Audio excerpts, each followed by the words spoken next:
Right. Good morning. Oh, well done. All right. As some of you know, I sometimes have to make you all repeat that. So, but you perform very ably in the morning greeting department. On behalf of my colleagues, Judges Murray and Kelly, welcome to the Michigan Court of Appeals. This is panel 3 in Detroit. This is day 2 of our case call.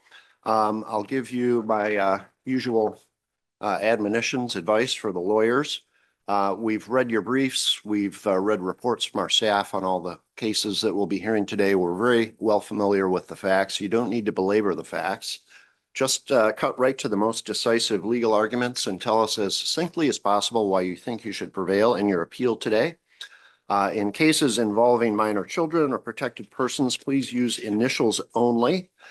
These proceedings are being digitally recorded and will be uploaded to YouTube within the next 24 hours.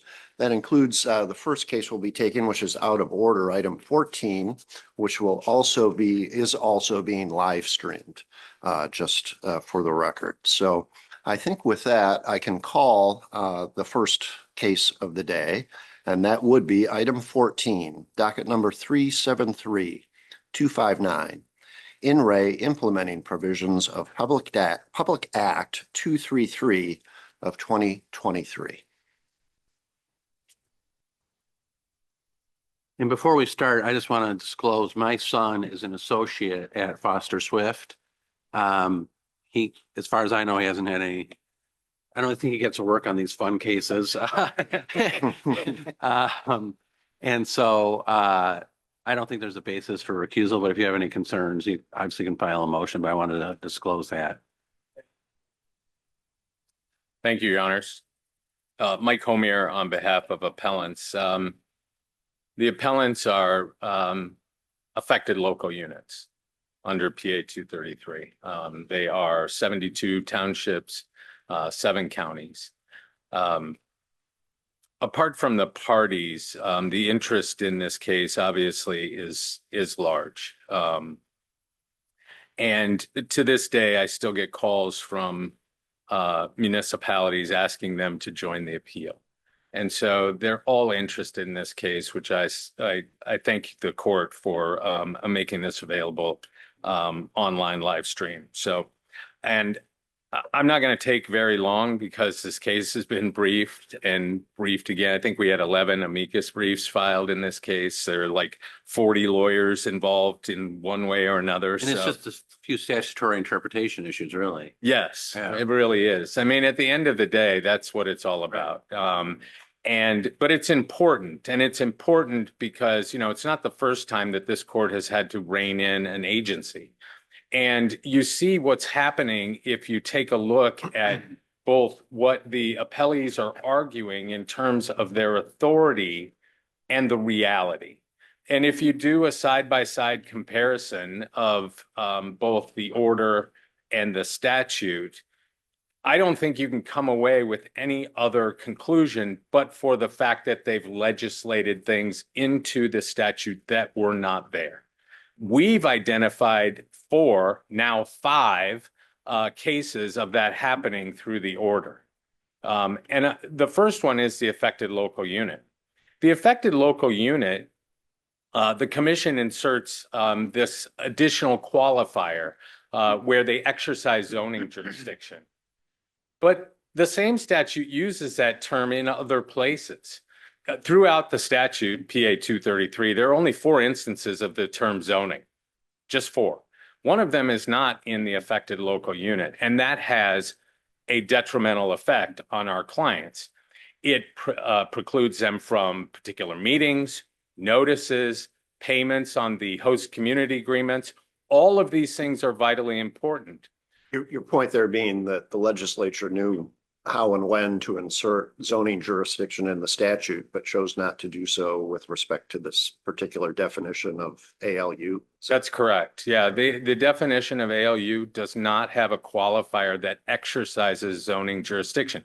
And to some, And the other thing is that if you go along with the PSC's interpretation or redefinition of ALU, you're depriving these entities or these local units of government, for lack of a better word, like you said, notice of a plan to site, getting public hearings or meetings, all these things that the legislature said should happen as probably as a compromise to let some local input onto these things. And it's just taken away if they don't have zoning authority.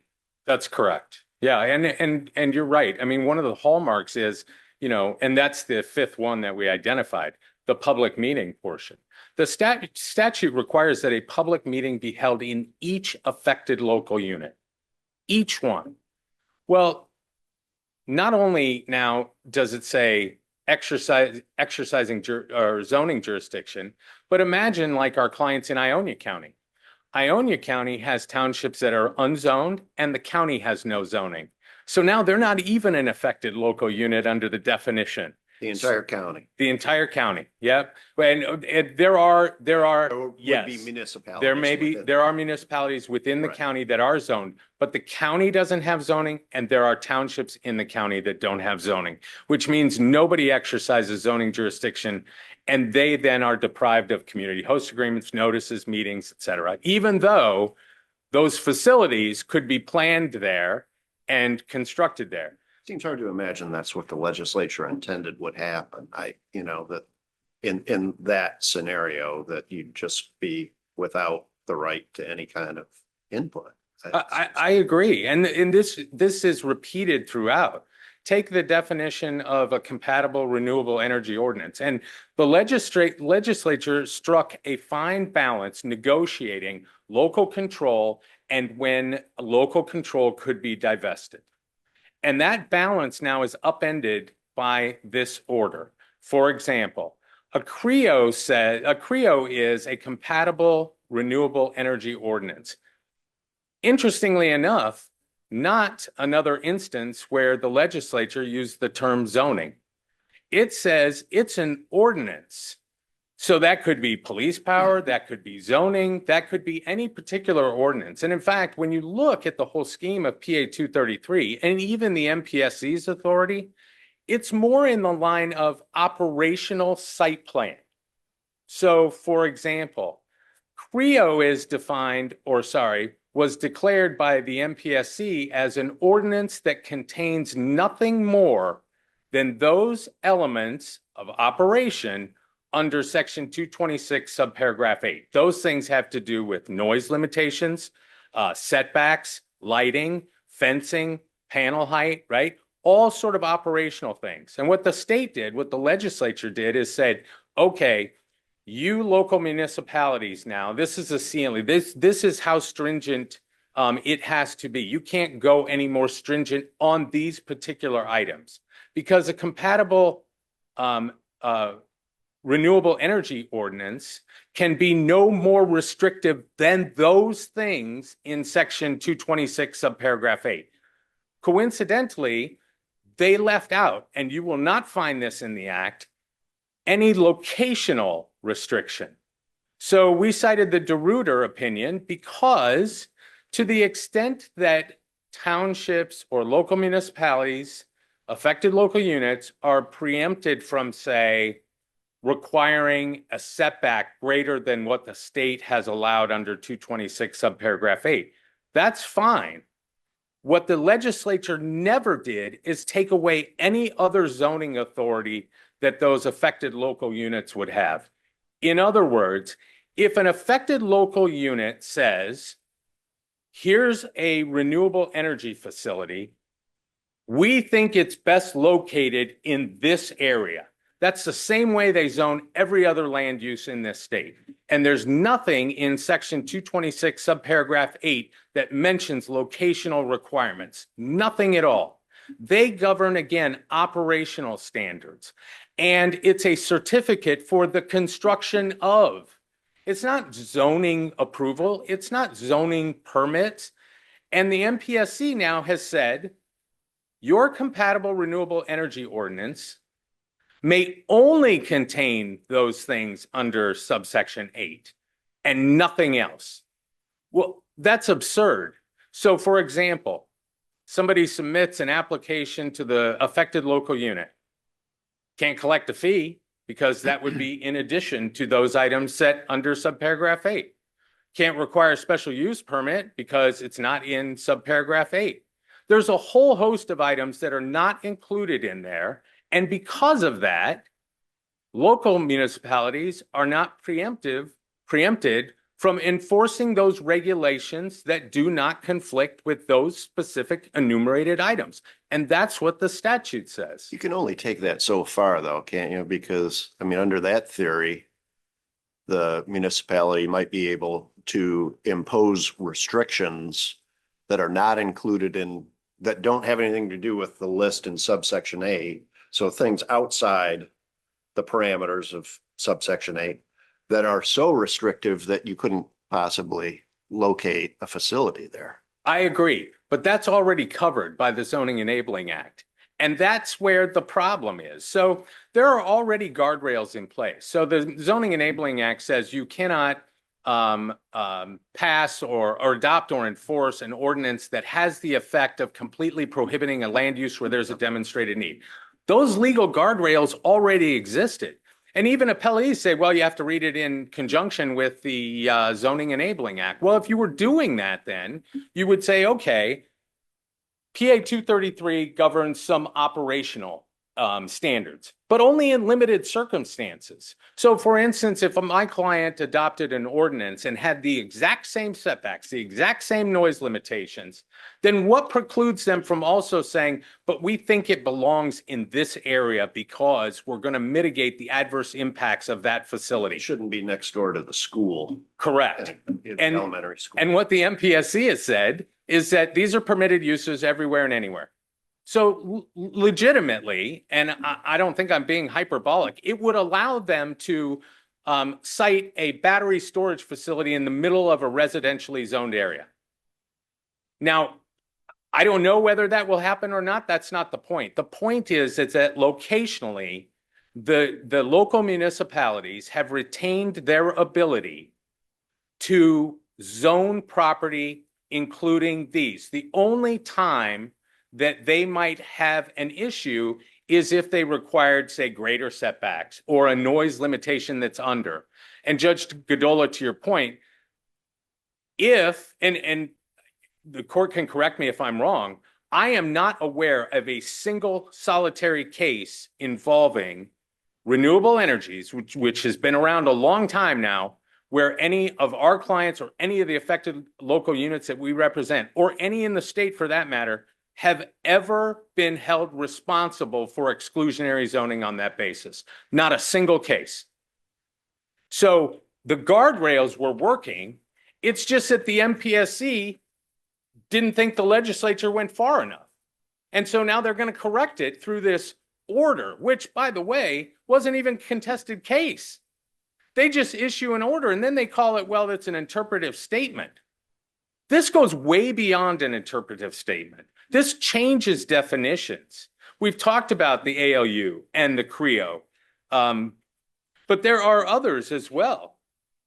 And I don't think it could still be an interpretive statement. They just went too far, right? Well, yes, agree, but it doesn't, the interpretive statement, in fact, the whole purpose of the statute, and this is right in the statute, right, is that they only have the powers and duties granted to them by the legislature and nothing more.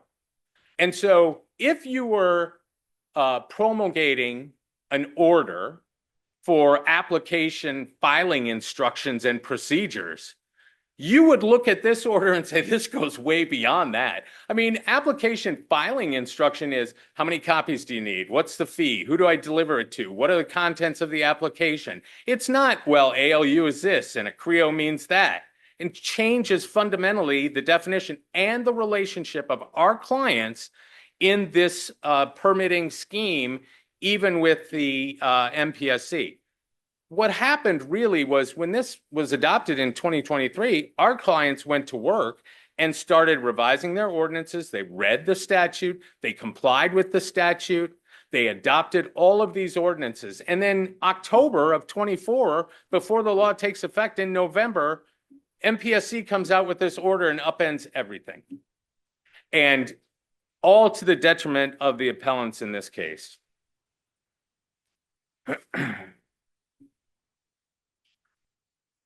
The other one I want to point out is this hybrid facility aggregation issue.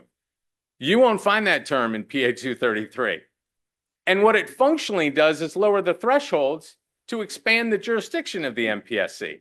So what the MPSC is saying is, well, you can combine these facilities and then meet this threshold so that the MPSC would have jurisdiction, because under those threshold limits, 50 megawatts for solar, battery storage, and 100 megawatts for wind, they don't have jurisdiction at all.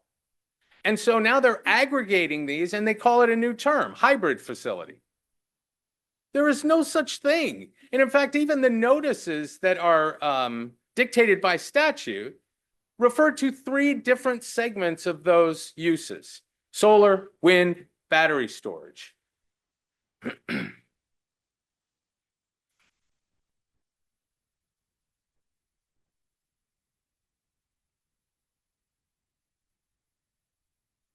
So I want to touch briefly on this issue about an order versus the rule under the APA, and just briefly. Again, reading this order, this has the binding effect on our clients, and that is all municipalities on a future basis for all applications that get filed. It affects them when they go to intervene. It affects them on the intervener's fund, if they're going to be entitled to it or not. There's no doubt that this should have, if at all, been promulgated by a rule. The problem is, I think you end up at the same point, which is they improperly expand their jurisdiction. They rewrite portions of the statute to further, I guess, their policy choices, as opposed to having the legislature do it. And if you look, I mean, even the term CREO was added at the end through an amendment. I mean, these were sort of negotiated settlements, and the MPSC decided to rewrite that framework, and it has harmed our clients in all kinds of respects now. There are, I think, 7 or 8 applications pending right now at the MPSC, and we're having those battles on some of those individual bases too. I'll go back to the meeting issue, because that was the 5th one that we discovered. So developers are required to have a meeting, public meeting, in each affected local unit.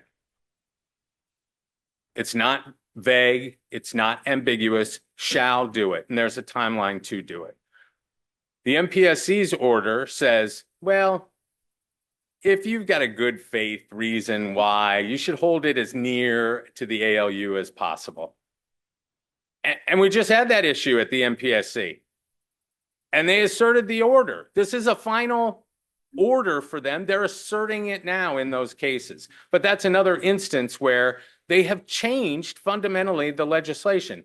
Having a public meeting, shall have a public meeting in an ALU, means something. It doesn't mean close to.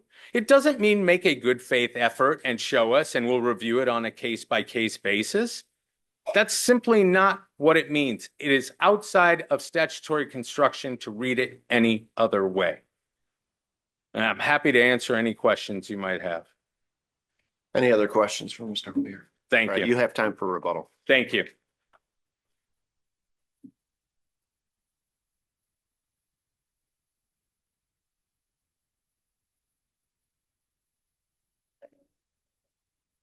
Thank you, Your Honor. May it please the court. My name is Nicholas Taylor. I'm an Assistant Attorney General representing the Michigan Public Service Commission in this matter. I'd like to start by noting that I will be splitting my time evenly with counsel for the intervening appellees. I want to start by addressing some of the points that were just discussed, and then also talk through some of the APA arguments that were raised tangentially, but get into a little bit of the substance to talk about what this case isn't about, essentially. So first, on the matter of a compatible renewable energy ordinance definition, I frankly didn't plan to spend a ton of time on this interpretation because I think the commission's interpretation is pretty consistent with the plain language of the act. And I think that the briefing makes clear that that's the case. But I do want to note a few points. In addition to the fact that, as we described in the briefing, additional restrictions are inherently more restrictive, which is prohibited for a compatible renewable energy ordinance. The appellant's arguments fail to grapple with the broader structure of PA 233. And this has two important impacts. First of all, I think it speaks to the legislative intent through the plain language of the act. And second of all, it describes what would be the actual impact of overturning the commission's definition. And specifically here, I'm discussing, if we take the location requirements that my friend on the other side discussed during his presentation, we know because of sections 223 subpart 3C and sections 223 subpart 5 that if a local unit of government were to deny a siting application because of a location requirement in addition to the section 226(8) requirements, under section 223 subpart 3CII, immediately that applicant, that developer would have a path for citing at the Michigan Public Service Commission, because that section of the statute says that if a project meets the requirements of section 226(8) and the application is denied, then that application can proceed to the Michigan Public Service Commission. And we also know that the first time the commission approved an application that came to it through that mechanism under section 223 subpart 5 of the act, the ordinance at the local level would immediately lose its compatible renewable energy ordinance status. So that then the PSC could say, guess what? The solar farm is going into the residential neighborhood or next door to the windmills are going to be erected next door to the elementary school or what have you. The PSC could do that in your judgment. As long as the project met the requirements of the PA 233 approval requirements under section 226(7) of the act, then yes, it wouldn't be bound. There's nothing in that act that would bind the MPSC to any additional restrictions at the local level. And this goes for any requirement, right? That any additional requirement beyond section 226(8) that is imposed by the local unit, the first time that is the basis for denial of a siting and the commission ultimately approves the commission, that ordinance will no longer be a compatible renewable energy ordinance. And I think, as I said— What's the point of having a CREO? Why bother? So I think there are a couple points to having a CREO. So first of all, we talked about, there was a discussion about unzoned areas. And I would note that for an unzoned area, CREO actually increases the scrutiny for these projects, right? Because currently, if a jurisdiction's unzoned, there are no limitations, zoning limitations on those projects. So it's actually an increase in those. That would be probably a very small sliver of the state's very geography, I would guess. But that's very true, Your Honor. I wouldn't disagree with that at all. I think the other point of a CREO is that it is an opportunity. The default under the act, under section 222, is that these projects can be cited at the Michigan Public Service Commission, much like pipeline facilities are cited or transmission lines are cited at the commission currently and for years now. The default is that the developer can come to the commission for a certificate. Only under the section 223 subpart 3, if the local units, the affected local units, meet their affirmative duty to notify the developer that they have a compatible renewable energy ordinance, is that project at least initially cited at the local level. And to your point, Judge Godola, the benefit of that is that, first of all, there's nothing in PA 233 that prevents a project from being cited outside of the PA 233 context. So there, I think, is some legislative history of this, that frames this as an opportunity to start the conversation, right? It brings the developer to the local unit, and there's nothing that stops that local unit and that developer from coming to mutually agreeable terms that would be in excess of the 226(8) requirements. They could do that. There's nothing preventing projects from being cited outside of PA 235. But it's also true under the law, there's no doubt that that may impact whether or not the applicant has a citing alternative option present for it at the Michigan Public Service Commission. And that's just a function, that's the very nature of the law and the structure that it seeks to create. I'd also like to briefly touch on the affected local unit definition before getting into some of the APA arguments. And I think part of the argument regarding whether or not a effective local unit could include a unzoned area, which was discussed earlier, has a similar answer to the conversation we already had. In those local units where there's no zoning currently, there are currently no impediments zoning wise to building those projects. So I actually do think respectfully that it's wholly possible that the legislature intended for those units of governments not to be considered affected local units, because if the MPSC The process. problem is that the legislature didn't say that. And the legislature, the definition's as simple as could be and straightforward. And what the PSC did was add, it changed the definition from a geographic one to, well, you got to have zoning. I understand. I respect that view of the definition, and I would just note that it is a necessary interpretation that cases like Honigman and others. Necessary for the Public Service Commission to do it? No, Your Honor, necessary in order for PA 233 to be used and to work in the way that the legislature intended, because we know under the Michigan Zoning Enabling Act, like my friend on the other side noted, which should be read in conjunction with PA 233, we know by law a township and a county may not have zoning jurisdiction over the same area simultaneously. So we know that some interpretation is required if Section 223 subpart 3, which is the mechanism by which local units can retain initial jurisdiction, is going to be effective. If both a county and a township cannot have concurrent zoning jurisdiction over a project, one possible interpretation, if we accept the appellant's interpretation of an affected local unit, is that every single project automatically has siting available to it at the Michigan Public Service Commission, because we know that both the county and the township will not be able to represent that they both have a compatible renewable energy ordinance applicable to the project. And the statute 223 subpart 3 requires that each of them notify the applicant that it has a CREO in order to retain that initial siting. So the commission's interpretation is actually the one that gives effect to the legislative intent as a whole. But the legislature was aware of this county township interaction too, weren't they? I mean, don't we presume that they were aware of that? Yes, Your And Honor. they had a broader definition, which kind of is consistent with the rest of it, is give notice to everybody. Then they get to have a public hearing and the things that we already know, that all these other benefits of being an ALU, which are taken away under the, to admit, like Chief Judge Goodall said, maybe there's not a whole lot of these jurisdictions anyway, but it takes it away from any that exist. Well, and I would like to point out that this issue will be a problem in every single case, not just the small sliver that Chief Judge Goodall mentioned where we had unzoned jurisdiction, because every single project presumably will be located in both a township and a county. And so some interpretation was necessary, either the interpretation that the commission made with respect to the alternative, But and I appreciate what you're saying, and I think everyone's acknowledged this as sort of a practical interpretation. But, you know, it comes to the separation of powers and who really makes the rules.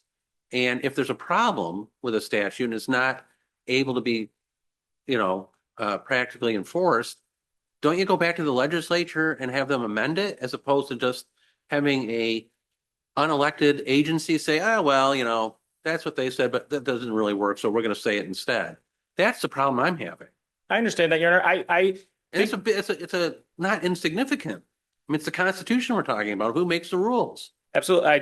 I agree that the constitutional separation of powers issues are important. I would suggest that it's not unique or controversial for the commission to interpret statutes and to do so consistent with statutory interpretation principles that the courts themselves use. That's an undeniable reality of the Michigan Public Service Commission, that it has the authority to interpret the statutes that it administers. And of course, it is subject to the review of appellate courts such as this to be overturned if the court finds there's a cogent reason to do so, while giving respectful consideration to the Michigan Public Service Commission's interpretation. So those interpretations are a part of the work that the commission's charged to do. And that goes to the point of regarding the APA and the rulemaking process that my friend on the other side discussed in a bit. And I'd like to point out a few points regarding that interpretive guidance. As Judge Murray, I think you noted, we are really talking about a couple statutory interpretation principles here, right?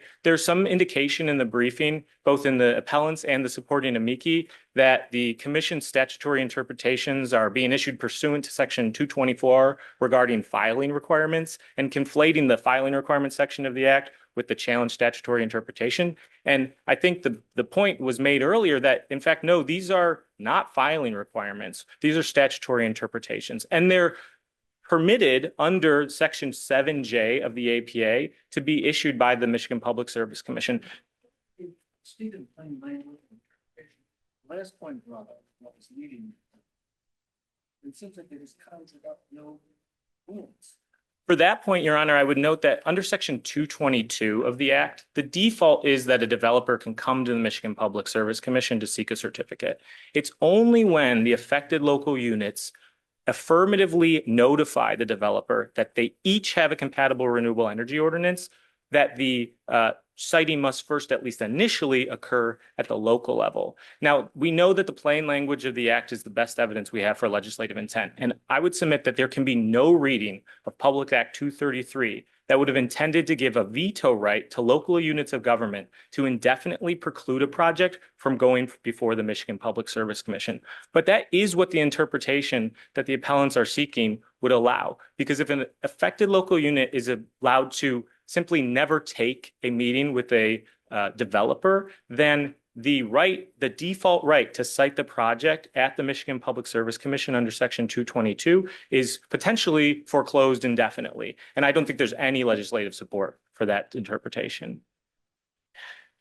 I see that my portion of the time is coming to an end. I just briefly want to touch on one other point that I mentioned briefly, but this attempt to conflate the APA and the rulemaking sections of the PA 233, and then to claim that the statutory interpretations the commission issued and that are being challenged here, that they're somehow confined by section 224 of the act, the section regarding filing requirements, and confined by section 32(6) of the APA, is misguided for a couple of reasons. As I noted, the section 224 addresses filing requirements. And I think my friend on the other side noted filing requirements are things like how many copies do you need to provide? The act gives us an example of filing requirements. It says it's a site plan. What's required of a site plan? Other examples might be things like a soil sample analysis that must be provided or sound modeling requirements that must be provided. But I don't think there can be any argument that the commission's interpretation of a term like compatible renewable energy ordinance is a filing requirement. And therefore, arguments in both the appellants and the amicus filings that those interpretations are somehow limited by the filing requirement section of the act are unsupported. And we would ask that the court reject those arguments as well. So is that argument designed to address your opposing counsel's argument that this interpretive statement should have been promulgated as a rule? And I guess I would like to hear more from you on that question. Absolutely, Your Honor. So I will answer that question and then give you a little bit more on that. So it's both responsive to the appellant's argument that it should have been promulgated as a rule. It's also responsive to some of the amicus filings, in particular the Michigan Township Association filing spends a fair amount of time on this and seeks to collapse the entire October 10th order down to argue that the entire thing is issued pursuant to the filing requirement section of the act and therefore is confined by that and confined by section 32(6) of the APA, which discusses when the legislature allows an agency to act via order instead of rule. And so it's to reject those arguments because the statutory interpretations are promulgated or are issued pursuant to the statutory. So then on to the broader question about should this have been a rule? Absolutely. And the appellants suggest that the question comes down to the question of force of law. If these interpretive statements have the force of law, they claim they are rules. But whether or not that's true, we know that it is a necessary element that they have the force of law in order to be considered rules. And the appellant's arguments for force of law boil down to essentially 2 points. First, as I think was mentioned here today, the claim that, well, the Michigan Public Service Commission is going to follow this guideline, this guidance in future citing cases. And then also that there are consequences to the interpretations that they claim rise to the level of sanctions under the interpretive statement case law. But both of these points are directly contradicted by binding Supreme Court precedent. So first, cases like O'Halloran and Clonlara, in those cases, the Michigan Supreme Court expressly acknowledged that agencies may follow interpretive guidance without turning that guidance into a rule. They can follow that guidance unless and until that interpretation is overturned by an authoritative court. That's the only function, the only structure that makes sense, because otherwise an interpretive statement would have no value if the moment it's applied, it somehow morphs into an impermissible rule. And second, those same cases and others like Faircloth make clear that when the consequence of an interpretation is derived from the underlying statute, then it doesn't have any bearing on the force of law or make an interpretive statement into a rule. It's simply the agency describing how those consequences apply.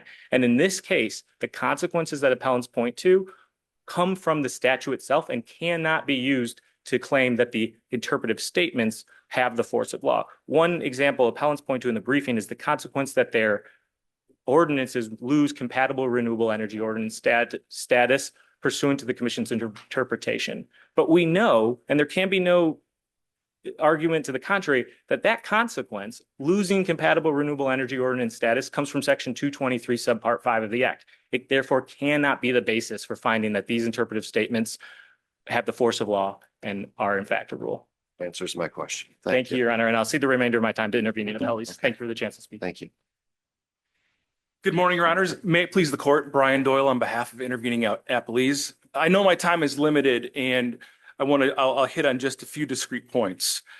Judge Murray, I agree with you. I think everyone agrees. This is a case about statutory interpretation. For that reason, I want to start with guidance from the Michigan Supreme Court in its 2018 decision in People versus Arnold, in which the court said, in construing a statute, it is important to consider the law as it existed prior to the enactment, and particularly the mischief sought to be remedied by the legislation. That's the prism. That's a key prism for statutory interpretation. What was the mischief sought to be remedied? There's no question here about what mischief was sought to be remedied. Townships were exercising effective veto control. The legislature left no doubt. The legislature said, if zoning is left with the townships, we will not meet our renewable energy, our clean energy standards, and our renewable energy goals. So the benighted masses out in the hinterlands don't know what's good for them. And so the PSC is going to tell them what's good for them. Mr. Homey, I'll answer that question by saying this. Mr. Homey, or my friend, said the existing guardrails were working. The MZA was working. It was working for the townships, for the local municipalities. They were effectively preventing any renewable developments. And my clients, intervening appellees, presented multiple examples of this. Well, the so what is, that was the legislative intent. And that is how we are to, in a battle, there's a dispute here over how to interpret certain terms in this statute. And that is a prism. I think I was expressing one view of what the legislature did here. I understand, what the act was intended to accomplish. So. And the legislature drew a clear line and for a clear reason. What the legislature said is, under this act, the commission will have exclusive zoning jurisdiction over these projects, period, unless one exception, unless there's a CREO that is no less restrictive than the requirements in 2268. That is the clear line, and we can't lose that forest through the trees as we get into the interpretive issues. That's the clear line. That's the mischief that was sought to be remedied. By way of this appeal, the appellants are looking to chip away at that statute. They're looking to chip away at the commission's authority to interpret the statute and insert mischief back into the process. And I'll give quickly two examples of that. With respect to the definition of a CREO, I don't think there's any question that what the commission said is just a restatement of what the statute says. A CREO can be no less restrictive than section 2268. What the townships are attempting to do is offer in their proffered interpretation is say, we may add any other additional requirement. Full stop. And we know what they're doing. This came up in the hearing below. They're adding overlay districts and they're saying, here's one additional requirement we're adding. In White River Township, it's in the briefing. Any renewable project can be on one parcel owned by one person. It's a brownfield, condemned brownfield parcel. Well, that property owner doesn't want to sell or work with renewable energy. Okay, there'll be no renewable project in White River Township. That is a nonsensical interpretation of what a CREO means. If the townships can add anything, they will add their veto power back into 226.8. So by saying, as the commission did, a CREO can be no less restrictive and have no additional requirements than what is in the statute, they're restating the statute in response to arguments and attempts by the townships to add additional requirements. That's why this dispute came up. The township said we should be able to add any additional requirements we want that's consistent with the statutory interpretation. We have an interpretive dispute. The plain language supports the commission's position. Reading the statute as a whole does as well, because we know that an application with a township that is rejected but complies just with what's in the statute, just within 226.8, goes to the commission automatically. It also, the commission's interpretation is also consistent with legislative intent, the mischief sought to be remedied. Second, with respect to the 30-day meeting requirement, I'll first say again, Judge Kelly, in response to your question, that does nothing to change the statute. As my colleague ably said, the default rule is a developer gets to go from day one, gets to go to the commission. That's the default rule, unless a township or a local municipality says, no, we have a fully compliant CREO. Once you get that notice, then you go to the township. So what the interpretation being offered by the township is, we should be able to hold off on ever holding a meeting. We can delay that inevitably, and that will stymie the commission's jurisdiction. That's the interpretation they're proffering when they counter that 30-day meeting requirement. That's not a hypothetical. Again, in our briefing, we gave the court examples. In Fremont Township, for over a year, the township refused to hold the required meeting. The developer had to go to court. It took a year and a half just to get the first required meeting. Those are the guardrails that Mr. Homier is saying are just fine.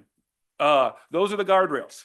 No, that's the mischief that that's the mischief that the act was designed to remedy. And that's the mischief in their proffered interpretation that the townships are attempting to now inject back in. I will say, I think you're on pretty firm ground with respect to that particular mischief making, if you want to put it that way. So I know my time is up, but I'm happy to answer any questions that the court may have. any other questions? No, thank you. Thank you very much. Mr. Homier, rebuttal? Thank you. I want to point out a couple things, and Mr. Doyle says we're friends and then throws me under the bus. So It happens. it does happen. But I want to point out several things that he said that are incorrect. First of all, the Fremont Speaker Township case, not even under PA 233, doesn't apply. It was prior to that. And they did hold the required meetings. We went through the process. Yes, it took them a while. Yes, they were working on PA 233 revisions. That was all during that time. So talk about White River. White River is an interesting one. Even PA 233 endorses the use of brownfield property. And I don't believe it's in the record anywhere, and I don't believe it's the truth, that the brownfield owner does not want to sell or rent that space or lease that space. They just don't like the risk in doing it. Well, that's not a reason then to reject it. So to say that... Who doesn't like the risk in doing the it? developers. The developer. The developer says, well, it's contaminated property. Except when you look at PA 233, it encourages the use of brownfields. Why? Because it's going to have the least amount of adverse impact on people. It's vacant property generally. So I want to go back, Judge Kelly, to your question, because I think that appellees were conflating two different things. One is the location of the meeting, right? The statute is unambiguous. It says you shall hold a public meeting in each affected local unit of government. The order, on the other hand, now says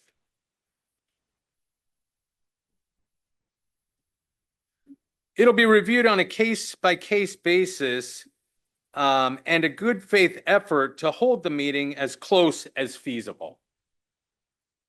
If that's not a rewrite of the legislative pronouncement, I don't know what is. This is not an interpretation.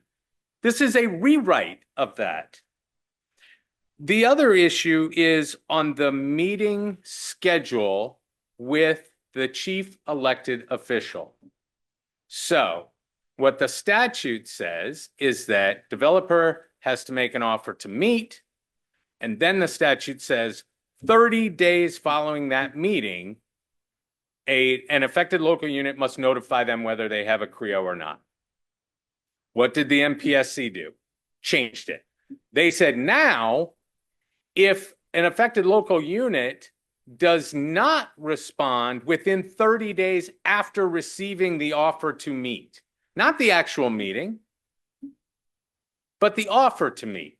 But what about the gaming of the system where the chief elected official just refuses to meet? There isn't one instance of that. There could be. couldn't there? There could be. There could be, and I suspect in that instance, then they would have other remedies, either in court or otherwise. But take, for instance, the appellants in this case, 5 or 6 of which have applications now at the MPSC. Not one time did they refuse. Not one instance. And that's because, at least in those cases too, it benefited those affected local units because they all had CREOs. And they all said, yes, we have a CREO. And they didn't want to have that fight even on the changing of that time frame.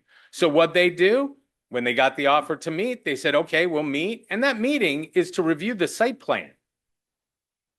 And so that meeting occurs. They notify them even before that meeting or right thereafter that they have a CREO. Actually, it was before because they didn't want to have that fight with the MPSC. But what I'm saying is the bigger issue is the only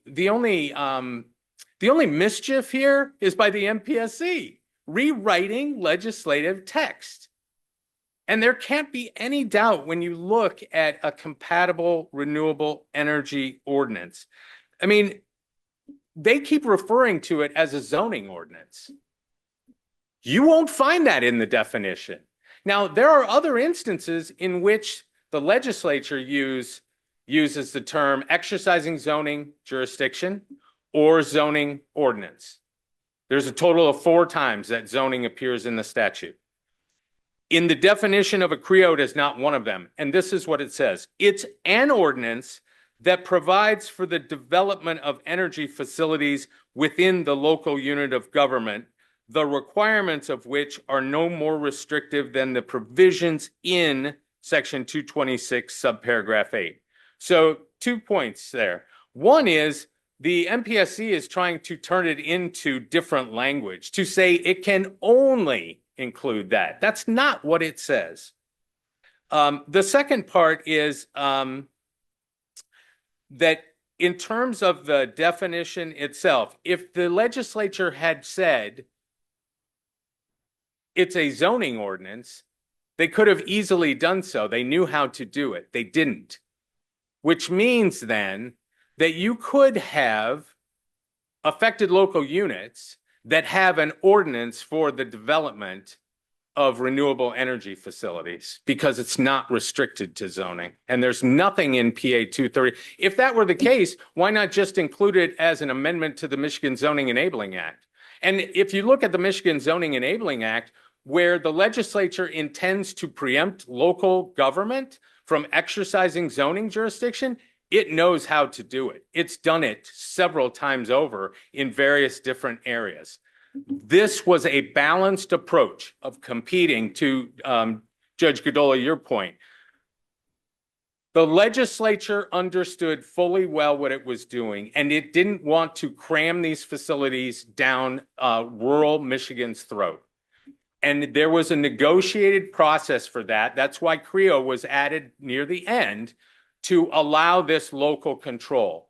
And then the MPSC gets a hold of it, promulgates rules as an order, and changes definitions that gut those negotiated standards.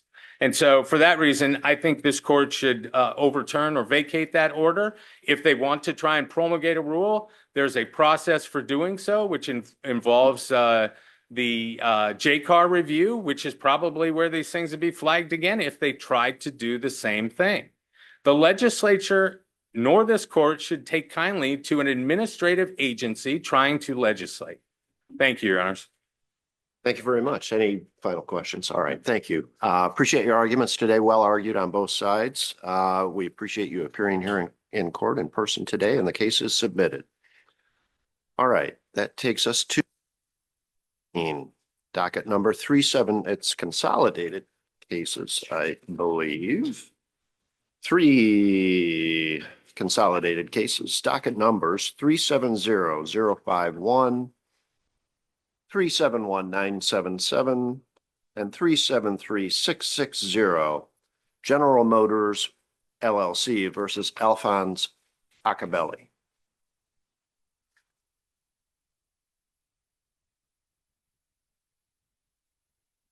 Let the lawyers all get situated. Your Honor, before we begin, Jeff Land for General Motors, GM and FCA.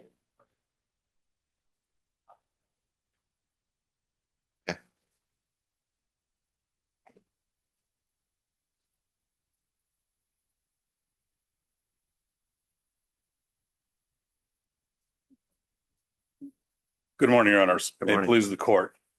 My name is Michael Nettleman. I'm appearing on behalf of the appellants, defendants Alphonse Acabelli and non-party appellant Suzanne Acabelli. As Your Honor noted, we're here on 3 consolidated appeals. If the court has a preference on which matter or issue I address first, I'm happy to oblige. It's your time. Thank you, Your Honor. I'd like to address Mrs. Acabelli's appeal first, since I find that one to be, frankly, the most interesting and the most challenging. As Your Honors are aware, Mrs. Acabelli's appeal is from the lower court's order compelling Mrs. Acabelli to involuntarily disclose notes she took of a conversation with her husband, who is a defendant in this case. There's no dispute that the underlying communication, the conversation between her and her husband, are privileged. And there's no dispute that those are protected from involuntary disclosure pursuant to MCL 600.2162. What's at issue is whether or not those personal notes of that privileged conversation can be obtained by an adverse party and cause the loss of the privilege attendant to the underlying conversations and communication. The clear purpose of the statute is to prevent the involuntary disclosure of those privileged communications. Let's start with how General Motors even knew those existed. They issued a subpoena in a related federal case. Magistrate Judge Grand ordered, among other things, the production of a privilege log. And it is that privilege log that noted the existence of those notes. They weren't voluntarily disclosed. The existence wasn't, they weren't voluntarily disclosed. The disclosure of those notes themselves was compelled. This is, and I think all the parties will agree, despite our great efforts to find any authority, a case of first impression. We believe that under the circumstances, the active production doctrine, which has been applied in the Fifth Amendment context, should bar the production of those notes in this context as well. I'll acknowledge that that doctrine has not, to the best of my ability to do the research, ever been applied in this context. I don't think anyone ever considered the fact that notes of a privileged conversation between a husband and wife could ever be the subject of a discovery request. But here we are. The mere act of production of those notes would authenticate the notes themselves and cause the involuntary disclosure of privileged communications. Yes, the privilege is a testimonial one, but that's the purpose of the active production doctrine, to prevent the involuntary production of documents that constitute or are akin to testimony and would reveal the contents of the privileged communications. This is not, as appellee General Motors contends, either a routine document production or a massive, nor is our request a massive expansion of the spousal privilege. The efforts to learn the contents of privileged spousal communications is not routine and is not, by our efforts, an attempt to expand the privilege. As in fact, the protection of those notes would not expand the privilege at all. To the extent that General Motors has asserted that those notes are not protected, I think that the interpretation that they afford to the statute and the failure to reflect the effect of the act of production of those notes would violate the very intent of the statute itself and cause a massive intrusion into the spousal communication privilege. Frankly, it would cause, if a spouse took a screenshot of a text message, that screenshot could arguably be produced, yet the underlying communication would be clearly privileged. A letter written would, according to General Motors, be discoverable simply because it is not an oral examination under oath. The fact that the conversation occurred, the fact that the notes reduced Mrs. Iacobelli's thoughts to writing of those notes should not vitiate the privilege attendant to those notes. We request that Your Honors overrule Judge Allen's order compelling Mrs. Iacobelli to produce the notes of her privileged conversations with her husband. I'd like to turn to the Fifth Amendment issue, if I could, unless Your Honors have questions on the.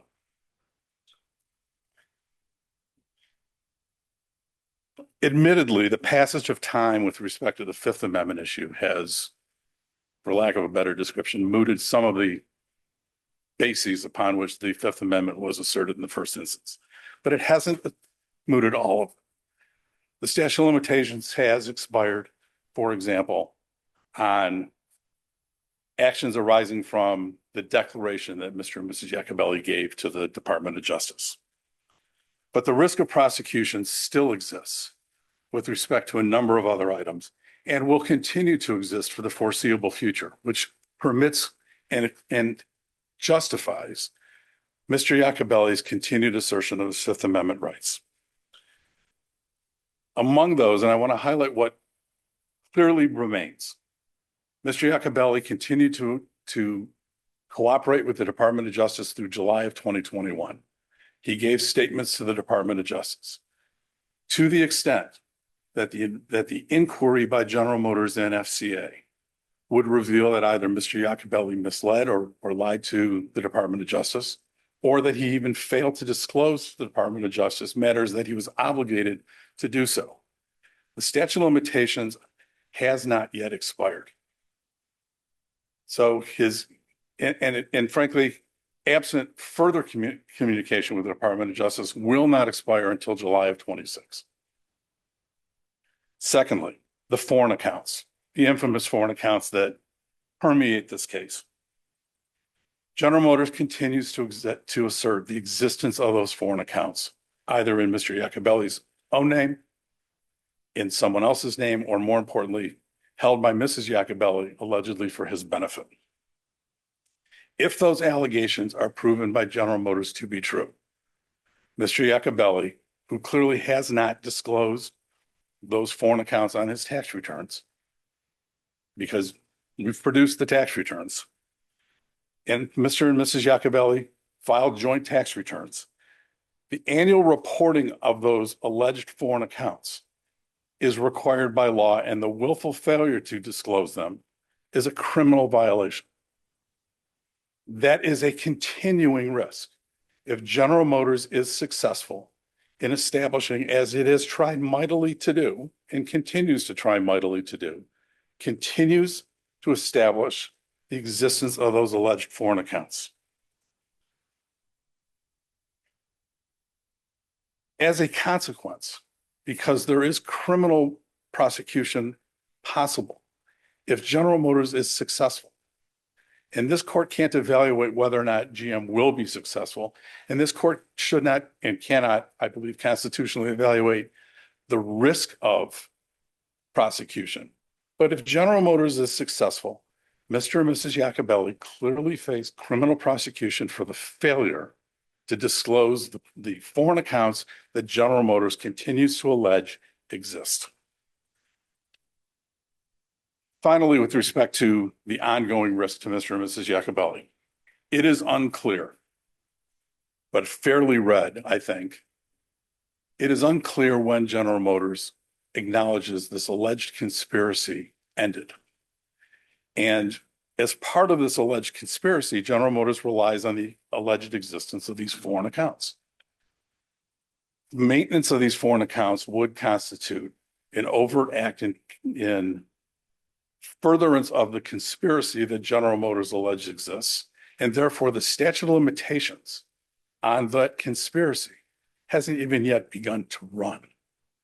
And even once it begins to run, won't expire for 5 years under federal law. We need not, when I say we, Mr. and Mrs. Iacobelli, in particular, Mr. Iacobelli, need not take that chance. He is constitutionally protected from assisting General Motors in proving the existence of the conspiracy or the existence of the foreign accounts. Judge Allen erred in concluding, in both in relying upon Judge Popke as the discovery master, but in concluding that there was no risk to Mr. Iacobelli, that he didn't, under these circumstances, have a reasonable apprehension of a risk of incrimination on questions relating to these foreign accounts and the alleged conspiracy, the statute of limitations on which has not run. Now, admittedly, some of the other ones have, but the conspiracy and the foreign accounts clearly haven't. And he erred in ordering Mr. Iacobelli to answer questions in violation of his Fifth Amendment rights. I believe, Your Honors, that the balance of the arguments have been well briefed. Unless Your Honors have questions for me, I will reserve time for rebuttal if necessary. Any questions? No. Okay, you will have ample time for rebuttal.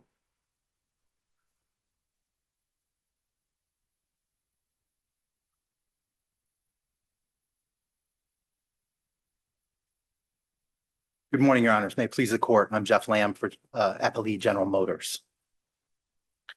Mr. Iacobelli is the named defendant in this case to multiple claims, including fraud, breach of fiduciary duty, and conspiracy. And he's the key witness in the case. He was a senior executive for the Labor Relations Department for FCA from 2009 to 2015 and for GM during 2016 and 2017. Mr. Iacobelli pled guilty in federal court in January 2018 to a broad conspiracy to make illicit payments to the UAW officials to secure concessions in multiple collective bargaining agreements. He was convicted and he was sentenced to 48 months in prison. He then served his sentence. Mr. Iacobelli sat for 2 days of deposition testimony in this case. He invoked the Fifth Amendment over 500 times in that deposition. GM and FCA together challenged 429 of those assertions.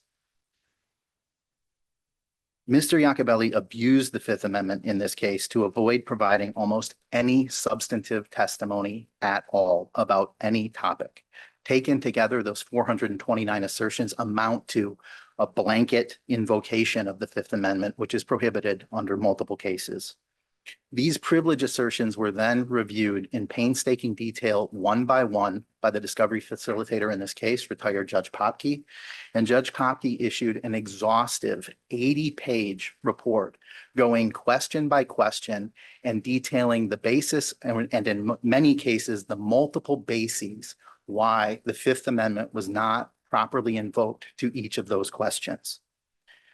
Then Judge Allen in the circuit court held another hearing after another full round of briefing, and Judge Allen endorsed Judge Popke's findings as to those 429 questions, except in one respect. Judge Allen went further and found, with respect to the foreign accounts that questions that Mr. Nettleman just spoke about, that Mr. Iacobelli had waived his right to take the Fifth Amendment with respect to those foreign accounts.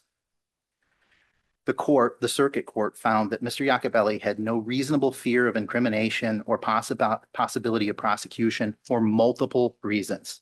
First, Mr. Iacobelli had lost his Fifth Amendment protections by virtue of his guilty plea and his conviction and his sentencing and serving his sentence. Second, he was immune from further prosecution for all of those same facts and crimes based on the cooperation agreement that he entered into with the Department of Justice that was incorporated into his plea agreement. And finally, the third basis for having no reasonable fear of prosecution was that the statute of limitations had run on every crime that could have been charged against Mr. Iacobelli for his work and for the crimes that he committed during the time he was at FCA. That is from 2009 to 2015. Judge Popke found the same thing and detailed each of those bases in her report explaining why Mr. Iacobelli had lost his Fifth Amendment privileges for each of those questions. Finally, Judge Allen in the circuit court found that Mr. Iacobelli had waived his right to testify, waived his right to invoke the Fifth Amendment for many of the questions because he voluntarily stepped into the ring and provided affirmative testimony in his favor about those topics. And then once cross-examination began, he decided to invoke the Fifth Amendment to cut off questioning about the details, the facts, the matters and transactions behind those questions. That was improper. The court should affirm the circuit court and order Mr. Iacobelli to testify at a continued deposition pursuant to the terms of the circuit court's order. Say first, with respect to Mr. Iacobelli forfeiting his right to invoke the Fifth Amendment, it's black letter law that the privilege against self-incrimination is lost when a witness pleads guilty to the offense in question. And this is in a situation where sentencing is still pending, as you'll see in many of the cases cited in the briefs. Mr. Iacobelli was sentenced. He cooperated with the government. The government affirmatively asked that his sentence be reduced to 48 months, and the court agreed based on his cooperation. Mr. Iacobelli served that sentence. This is all long done. And that's before you even get to talking about the statute of limitations. Mr. Iacobelli forfeited his right to take the Fifth Amendment with respect to any of the topics, any of the facts that underline that guilty plea. And if you look to the plea agreement that Mr. Iacobelli signed and then ratified at his plea hearing in front of Judge Borman in federal court, it is very broad. The plea agreement, the factual basis for that plea agreement includes all of these facts. Mr. Iacobelli entered a conspiracy to make more than $1.5 million in prohibited payments to the UAW. This is at our appendix, page 8B, GM's appendix. The conspiracy included several FCA officials. All of them are identified in the plea agreement by name or by code name. The payments included paying off the mortgage of a UAW official, paying for personal travel, designer clothing, wine, furniture, and jewelry for UAW officials. FCA also, through Mr. Iacobelli, funneled cash to the UAW's executives' charities and businesses owned by UAW officials or their family members. And these payments, it says in the plea agreement, were made in an effort to obtain benefits, concessions, and advantages for FCA in the negotiation, implementation, and administration of collective bargaining agreements between FCA and the UAW. That's at page 12B of our appendix. Counsel? Yes. There's some indication in the record that at some point in these proceedings, Assistant United States Attorney Gardy represented, I think, to Judge Allen at circuit court, maybe not, you could correct me if I'm wrong, that the U.S. Attorney's office's investigation, quote unquote, remained ongoing. When was that said and where? And have there been any more recent pronouncements with respect to any of this? I'll take the second part of that question first, Your Honor. No, there have been no more recent pronouncements of that by the Department of Justice. Hard to imagine. I mean, that they're still looking at this. To us as well, Your Honor. I can't give you the exact date of that representation from Mr. Gardy. What I will say is it was very early in the circuit court proceedings. Right. This case was filed in September 2020. So I believe it was in 2021, but I don't want to misrepresent that. We do know from what Mr. Nettleman just said and what he briefed, his last communication with the Department of Justice at all was in July of 2021. And as Mr. Nettleman concedes, nearly 5 years ago. That's correct, Your Honor. Yeah. Okay. So no, we have no evidence of any ongoing investigation. But even if there were, Mr. Iacobelli pled guilty, and all of the matters and transactions that are covered by that guilty plea, the facts that I just read off and many others, he's lost the Fifth Amendment for those facts, whether they incriminate him or not. He's forfeited that right, and he has to testify fully about all of those facts that are covered by his plea agreement. The second basis goes to his cooperation agreement. This is even separate from the plea agreement. In the cooperation agreement, the Department of Justice represented that they would never bring a prosecution again. What about the fear of a perjury charge? I think that's a great question, Your Honor, but as far as we know, the only perjury charge that they could bring would be with respect to any information that Mr. Iacobelli provided them relating to the 2009 to 2015 conspiracy. And the statute of limitations has run long ago on that. If you look even to Mr. Iacobelli's supposed meeting with the DOJ in 2021, we have no idea what the topics of that meeting were. And Mr. Iacobelli's made no showing to the discovery facilitator or to GM or FCA about what topics were covered and for what he could plausibly fear a perjury charge at this point. And even as Mr. Iacobelli conceded, the statute of limitations runs on anything that he told the government in 2021 in about 2 months. Yeah. So What about the fear of the foreign accounts and yes, Your Honor, let's talk about those foreign accounts, and I think that's very important. And the basis for Mr. Iacobelli, the reason Mr. Iacobelli should be forced to testify about the foreign accounts here is because he waived his privilege during the deposition by asserting that the foreign accounts were fictional. And I have the testimony right here, and I'd be happy to read it to the court. I think we know it. You don't have to. Mr. Iacobelli testified 2 times that the foreign accounts were fictional. He testified cleanly. He was asked, fictional like the facts in your criminal plea? And he said, fictional like the bank accounts that were created with my wife's name on it. That's at Mr. Iacobelli's appendix, page 355. And then he immediately refused to answer any follow-up questions about those foreign accounts. Question, did you in fact have an account at UBS? Fifth Amendment. Question, have you ever had any bank accounts at any foreign banks, Mr. Iacobelli? You or your wife, to your knowledge? Fifth Amendment. But The that was, answer to those questions should have been no if he testified truthfully in the portion that you just read to us, right?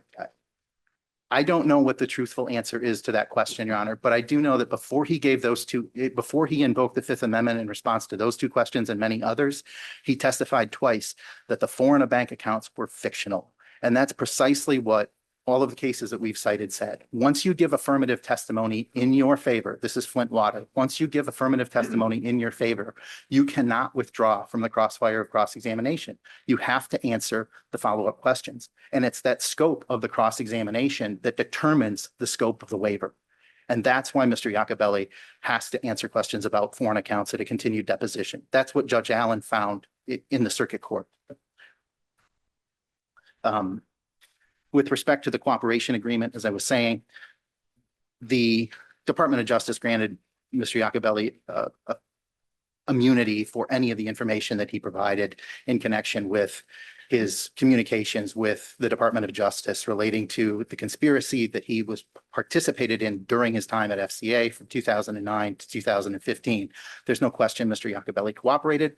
The government sought a sentencing reduction from 66 months to 48 months based on Mr. Iacobelli's cooperation, and Judge Borman endorsed that sentencing recommendation. So Mr. Iacobelli cannot be charged for any information that he provided to the Department of Justice in connection with his cooperation, and he should have to testify about it. Now, he asserts a venue argument that the cooperation agreement is narrowed because it only applies to prosecutions in the Eastern District of Michigan and not anywhere else.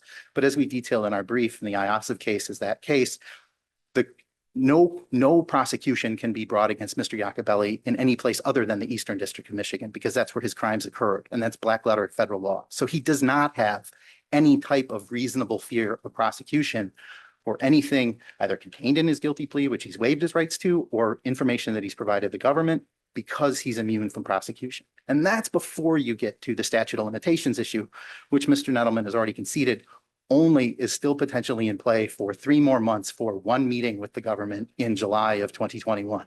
Everything else, all of his conduct from 2009 to 2015, when he was working for FCA and funneling cash to the UAW in order to receive concessions for FCA and multiple collective bargaining agreements, all of that is off the table for a Fifth Amendment assertion. I only have a couple of minutes, so I want to move briefly to the spousal privilege issue. We have the second appeal here is a spousal privilege challenge with respect to 20 questions that were asked of Mr. Iacobelli at his deposition about his wife's involvement in the receiving money from FCA and using it to benefit union officials or to benefit Mr. Iacobelli personally. He refused to answer any of those questions invoking spousal privilege. We believe it's, again, very clear under the statute. The spousal privilege is a very narrow privilege. It's not broad like the Fifth Amendment. It's narrow. It only applies to testimony offered for or against the spouse in this civil action. Mr. Iacobelli cannot offer testimony for or against his spouse in this civil action because she's not a party to this civil action. And that's a very narrow privilege. And even if you go deeper and you say, well, we're not going to limit it to just the civil action, his testimony can't be for or against his wife because, again, the statute of limitations has run on any crimes that have anything to do with conduct between 2009 and 2015. And that's what the questions at the deposition were about. There weren't broader questions about current criminal misconduct or the foreign accounts. These questions were limited, intentionally limited to activities that took place between 2009 and 2015. So even if you disregarded the plain language of the statute, the narrow interpretation of the statute, and you looked at whether Mrs. Iacobelli has any risk, she wouldn't have it. Again, Mr. Nettleman started with the handwritten notes issue. I believe that is, again, a very clear-cut issue. The spousal privilege is a testimonial privilege. It doesn't apply to document production. Mr. Iacobelli's conceded in his brief, Mrs. Iacobelli has conceded in her briefs and before the court today that there is no law that supports extending that privilege to document production. And Mr. Nettleman's attempt on Mrs. Iacobelli's behalf to raise the Fifth Amendment as a potential bar to production at the appellate level is improper.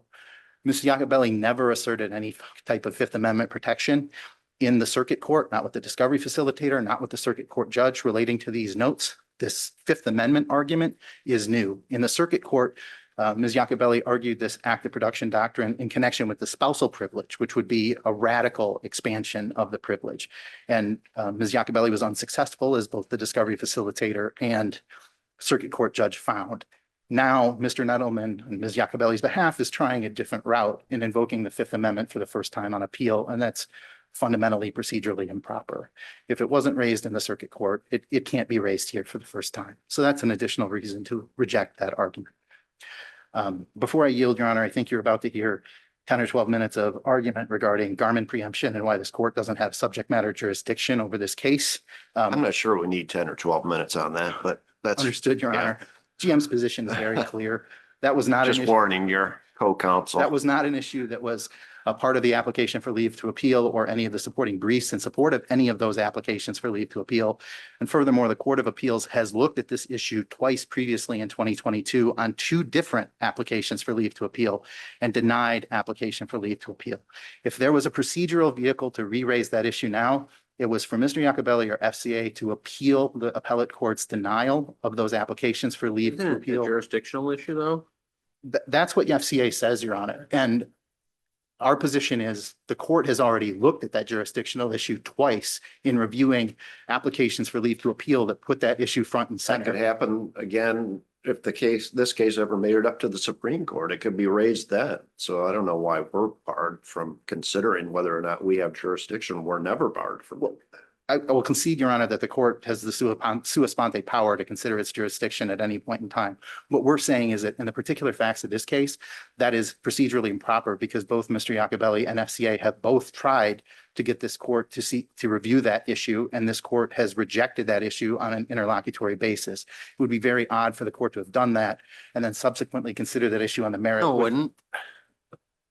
No, it wouldn't. I mean, was it lack of merit or was it for failure to persuade the prior denials? Your Honor, of course, I don't know that. And Okay, well, if it's failure to persuade, it just means the court didn't want to get involved at that point in time. Certainly, Your Honor, I was about to finish the sentence. I was going to say it would be odd for the Court of Appeals to consider that issue now on this appeal without affording GM the opportunity to brief the issue on the merits. So if the court is intending to take that issue up, GM would just appreciate the opportunity to brief it on the merits because this appeal, it was not included in the application for leave to appeal, and we didn't believe it was proper for us to address it on the merits in our response brief to that appeal. Sure. Yeah.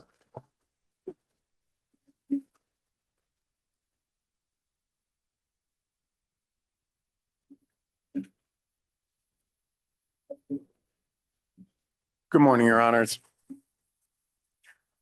Matthew Papora of Sullivan and Cromwell for Appellee FCA. Your Honors, this court granted interlocutory review to decide 3 separate appeals about privileges and rights invoked by defendant Alphonse Jacobelli and his wife. You just heard argument on that. As to Mr. Jacobelli's 2 appeals, FCA joins in GM's legal arguments, not necessarily all the factual statements Mr. Lamb just made, but in the legal arguments we join and we rest on the papers that we submitted on those appeals. FCA takes no position on Ms. Jacobelli's appeal regarding her notes. But respectfully, Your Honors, this court cannot reach those issues. And it cannot reach those issues because this court does not have subject matter jurisdiction over GM's claims against FCA, which are preempted by federal law. I'm going to walk through why, but let me just address the issues that I think Judge Murray and Judge Godola, you just raised here. So number one, what I heard from Mr. Lamb on behalf of GM is that that wasn't an appropriate issue for GM to brief on this appeal because the questions presented were not that. They were different questions. Well, Your Honor, that's absolutely wrong. And the United States Supreme Court and the Michigan Supreme Court have rejected that exact argument. So in International Longshoremen Association versus Davis, the United States Supreme Court has expressly held that state law, and I'm quoting, procedural rules governing the presentation of issues do not apply to Garmin preemption arguments because Garmin preemption is a non-waivable foreclosure of the state court's very jurisdiction to adjudicate, and thus must be considered and resolved by the state court whenever raised. And the Michigan Supreme Court adopted that very language in its Henry versus Laborers Local decision, and that was in 2014. So the argument that it wasn't included amongst the issues that the court granted interlocutory review on is just dead wrong, Your Honors. The second argument we just heard from GM is similarly incorrect, and that's that because FCA previously sought interlocutory review and the court denied it, that somehow that means the court has passed judgment on the merits of the subject matter question. And once again, the Michigan Supreme Court has expressly foreclosed this argument. In the Rott versus Rott case, 508 Michigan 274 from 2021, the Michigan Supreme Court explained the denial of an interlocutory appeal for failure to persuade the court of the need for immediate appellate review is not a decision on the merits and does not foreclose the parties from pursuit of the same or related issue on later appeals. And Judge Murray, to answer your question, I don't think you got an answer to it, but there is an answer. Of course, GM knows. When interlocutory review was denied, the court did that for failure to persuade the court of the need for immediate appellate review. There's nothing remotely vague about it. The court was clear, and as a result, Rott versus Rott controls. There's absolutely no reason that this court should not consider the appeal, and in fact, it's the other side of the coin, Your Honors. This court has to consider it. In San Diego Building Trades Council versus Garmin. You're right. So I think you can get to the merits of the preemption issue. Very good. Thank you very much, Judge Godola.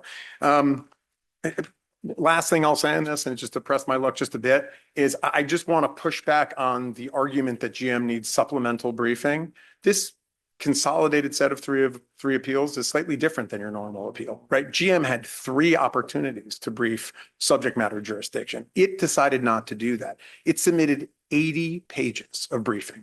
80 pages over 3 briefs. It decided to keep below the line in each one of those briefs a singular footnote that simply said, this isn't up on appeal. So it basically is arguing to the court, you don't have to assess your own subject matter jurisdiction, which of course is not true. So with that, Judge Godola, apologies. I'll move on to the main point of the argument. So in the words of the United States Supreme Court, Congress has established a comprehensive amalgam of substantive law and regulatory arrangements to govern labor management relations. Congress vested the National Labor Relations Board, the NLRB, with exclusive jurisdiction over matters that arguably violate the statutory prohibition against unfair labor practices. The law on that exclusive jurisdiction and how it preempts state court claims, such as GM's claims in this case, is very well defined. Again, under Garmin, the United States Supreme Court held that the NLRB has exclusive jurisdiction over conduct that even arguably constitutes an unfair labor practice, even arguably. This case doesn't involve a traditional labor management dispute, which is what the NLRA was designed to address and to cover in a very comprehensive way. Disputes between employer and employees. This is not that. The claims in this case don't bear upon, GM isn't bringing claims that respect its relationship with its own employees. So Yeah, why is this preempted by the NLRA? And to add on to that, these are tort claims, and Right. states have a significant interest in ensuring their tort claims are, adjudicated in state courts, which is what the Supreme Court says under Garmin. to answer both of your honor's questions, hopefully in order. Garmin preemption is not limited to cases where there's, employees and employers. It's not limited to that at all. And it's not limited to cases brought by a particular party. The primary analysis that the court has to undertake is whether or not the conduct at issue constitutes an unfair labor practice. That's it. And the Supreme Court has been clear that it doesn't matter the specific branding of the claims. It doesn't matter whether it's a claim that strikes broadly at labor relations, or if it is something along the lines of what Jim is articulating here, fraud by omission, conspiracy claims. So long as the conduct at bottom of the claims, that is the predicate for the claims, constitutes, if proven, an unfair labor practice, the claim is preempted. And I'll walk your honors through why you don't have to take my word for that. There are actually 5 different sources that I can point your honors to prove the point. First of all, there was a prior proceeding before the NLRB, which was about the very same conduct at the heart of GM's claims, where the NLRB exercised that exclusive jurisdiction. And again, this isn't like other preemption cases. This here absolutely establishes that the only place that can adjudicate this type of conduct is the NLRB. Number 2, I'll point you to allegations in GM's own complaint, where it's clear as day that what GM is saying is this whole case is about the corruption of labor negotiations. Number 3, GM's briefings on these appeals before this court prove the point. Number 4, statements by Judge Allen at the circuit court level, who's presided over the case for 6 years, make abundantly clear that the case is all about corruption or alleged corruption of labor negotiations. And number 5, and in some worlds, this should be number 1, but this issue has actually been litigated by the Sixth Circuit in the federal companion case, and that has collateral effect. That issue has been decided, and I'll walk through the elements of collateral estoppel to show there's really no ability to relitigate that issue. But let me start and let me go through those in order. First, the NLRB already exercised jurisdiction over the very same payments on which GM state law claims are based. In re UAW, the NLRB's administrative law judge stated clearly that the allegations of that case, if true, constituted, and I'm quoting, a violation of the National Labor Relations Act, NLRA. The case there focused on allegations that FCA unlawfully bribed agents of the United Auto Workers during a time period when FCA and the UAW twice negotiated successor collective bargaining agreements in 2011 and 2015. Your Honors, that's this case. I think you just heard Mr. Lamb talk about this case. GM's theory is that improper payments that were made to the United Auto Workers Union corrupted labor negotiations in 2011 and 2015, and that the collective bargaining agreements that came out of those negotiations. With respect to a competitor of GM, though, right? Not with respect to its own employees. They're bringing tort claims that have to do with this alleged conspiracy. Understood, Your Honor, but at the end of the day, that distinction is without a difference. What they're alleging is that there were certain payments made that corrupted the labor negotiation process. Think about the results of that. Which disfavored FCA's employees. Which would have disfavored FCA's employees and also would have disfavored GM's employees as well. What they're saying generally is negotiations that otherwise would have had integrity were robbed of their integrity. They were corrupted as a result of these payments. And as a result, those are unfair labor practices. And again, I'll walk through GM's own allegations to show that. But that's exactly what happened in the In Re UAW case before the NLRB. And again, the NLRB itself said, if these are the same allegations, Judge Godola and the NLRB administrative law judge said, these allegations, if proven, would constitute a violation of the NLRA. Once you have that, it's game, set, match, Judge. That means that that's within the exclusive jurisdiction of the NLRA, irrespective of whether we're talking about employees bringing it or competitors bringing it. You're not arguing we're bound by that determination. Of course not. ALJ. No, absolutely not. But I think it's quite instructive. And what I do think is the most important point there is again, the NLRB has exclusive jurisdiction. There was a proceeding. There was a determination there that it all made sense. I just think that same rationale applies here. But now let's look to the words of General Motors. In its own complaint, GM expressly states that its entire action is about alleged corruption of the collective bargaining process. And you don't have to go far to find such language. Just look at paragraph 1 of the second amended complaint, which is the operative complaint.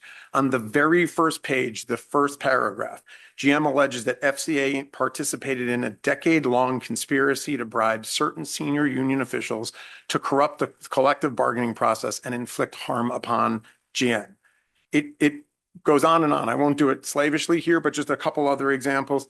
GM alleges that during the course of this scheme, FCA negotiated 2 CBAs, collective bargaining agreements, with the UAW in 2011 and 2015, both subject to corruption in their negotiation and implementation.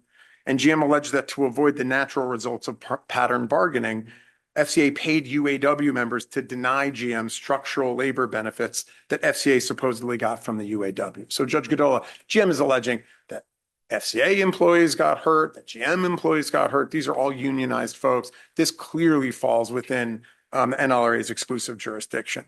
Third, let's look at GM's briefings, which accentuate the point. In this court, GM has expressly confirmed that all of its claims are alleged on unfair labor practices. Again, you don't have to go far.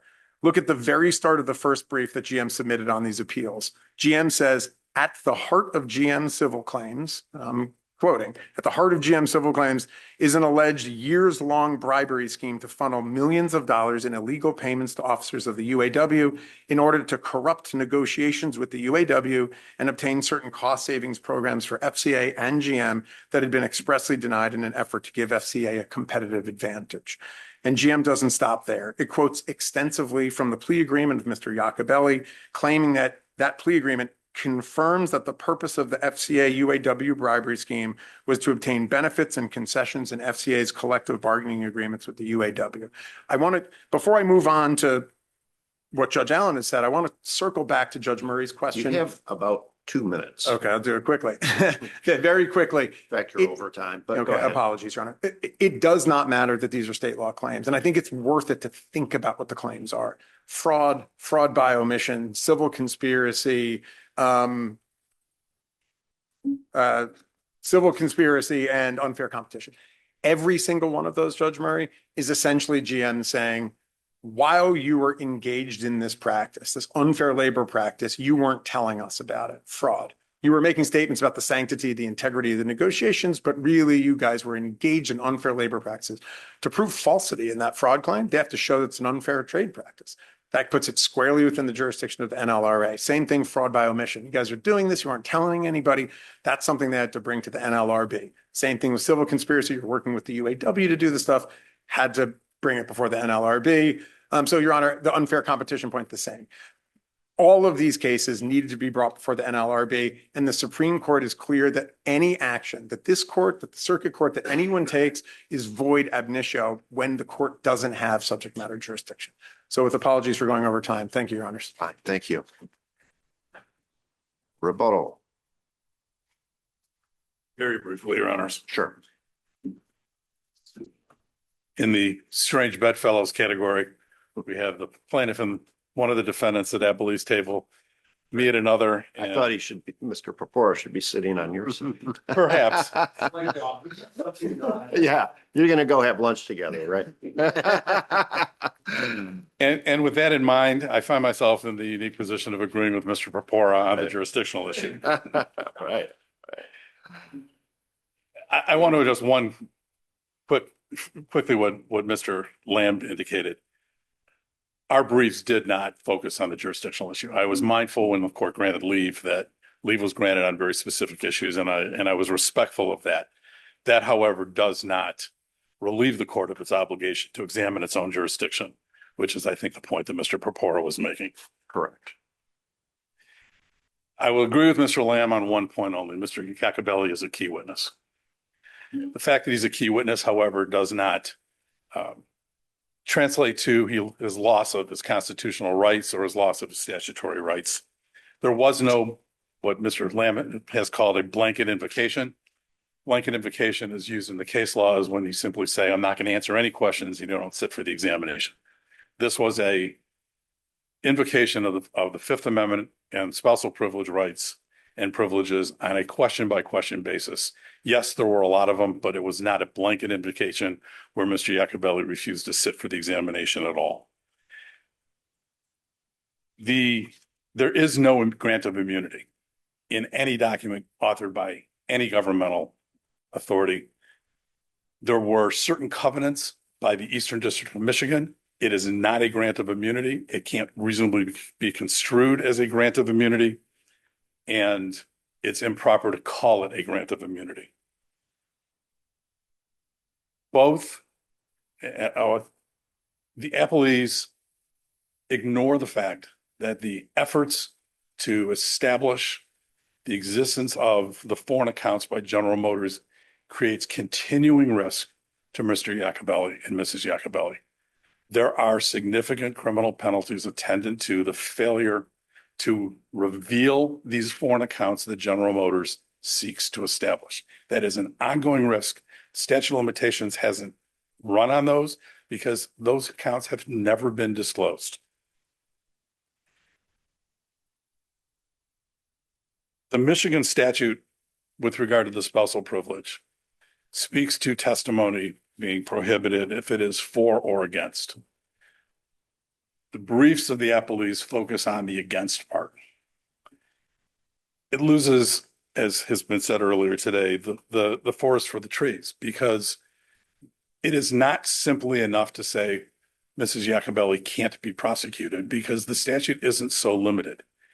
The statute isn't limited, as General Motors has suggested, to depositions, to only testimony in a court proceeding. It is an examination in a civil action, and this is certainly a civil action. The case law makes clear that it's, and the statute makes clear, perhaps more importantly, it's testimony for or against. And while General Motors and FCA to a more limited degree want to focus on the against part, I urge this court not to do that, to look at the statute as a whole and realize that the purpose was that there are many interests that can be affected. And that doesn't have to be criminal prosecution. The statute is not so limited. It is simply to prevent the testimony by a spouse that may be for or against the non-testifying spouse without the non-testifying spouse's permission. And there was no permission in this case. Unless this court has additional questions, I think that I have at least touched on the matters that were raised on argument. And I thank the court for its Any attention. additional questions? No. Thank you very much. Well argued on both sides. Appreciate your appearance here today in person. And with that, the cases are submitted. It's now 11:37. We've managed to get through 2 items on our 10 a.m. call, and we have 4 remaining. But at this point, we are going to take a brief recess, and then we'll resume the remainder of the 10 a.m. call. All rise.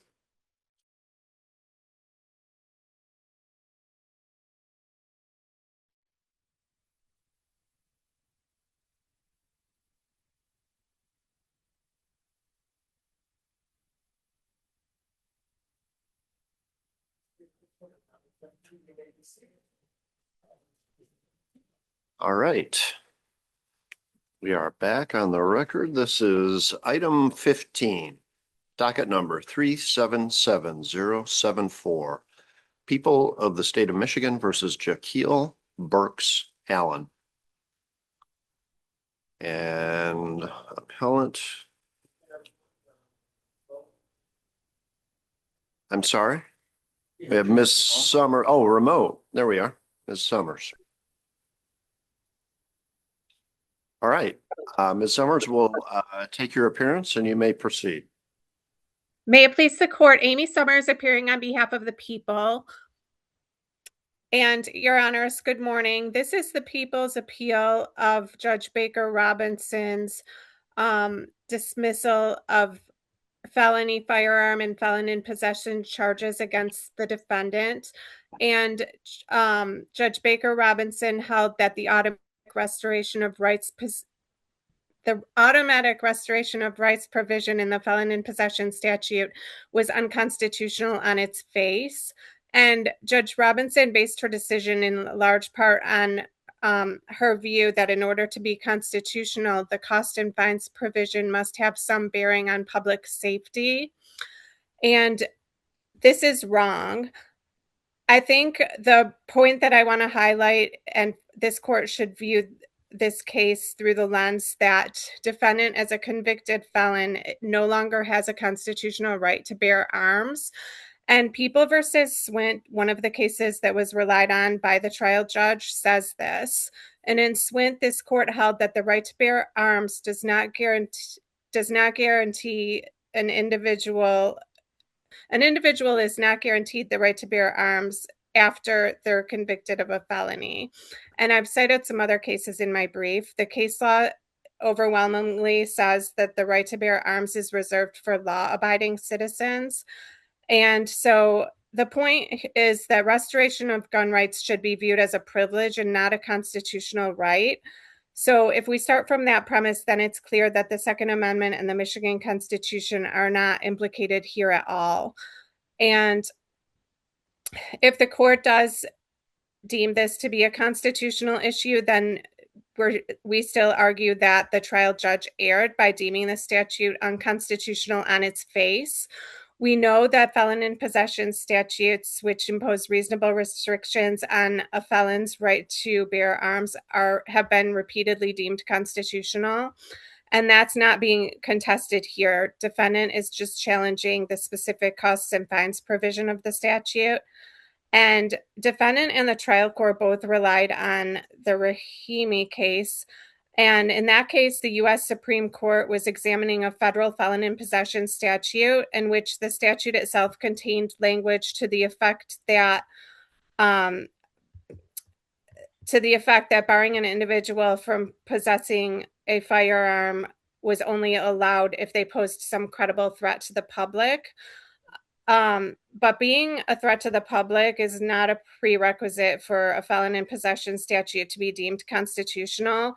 And Michigan statute has been repeatedly upheld, and it does not contain any such language.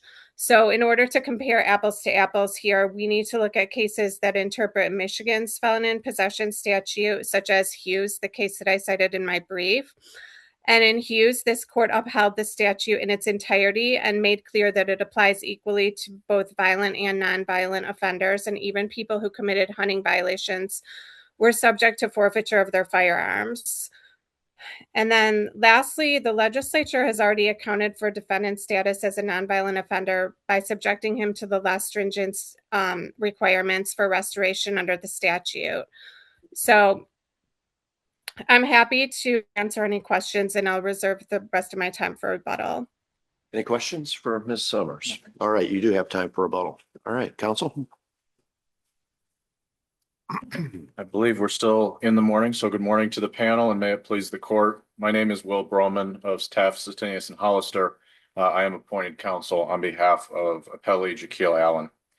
I'd like to begin with a differentiation of this case and the court's decision in People v. Hughes, which was written by Judge Murray.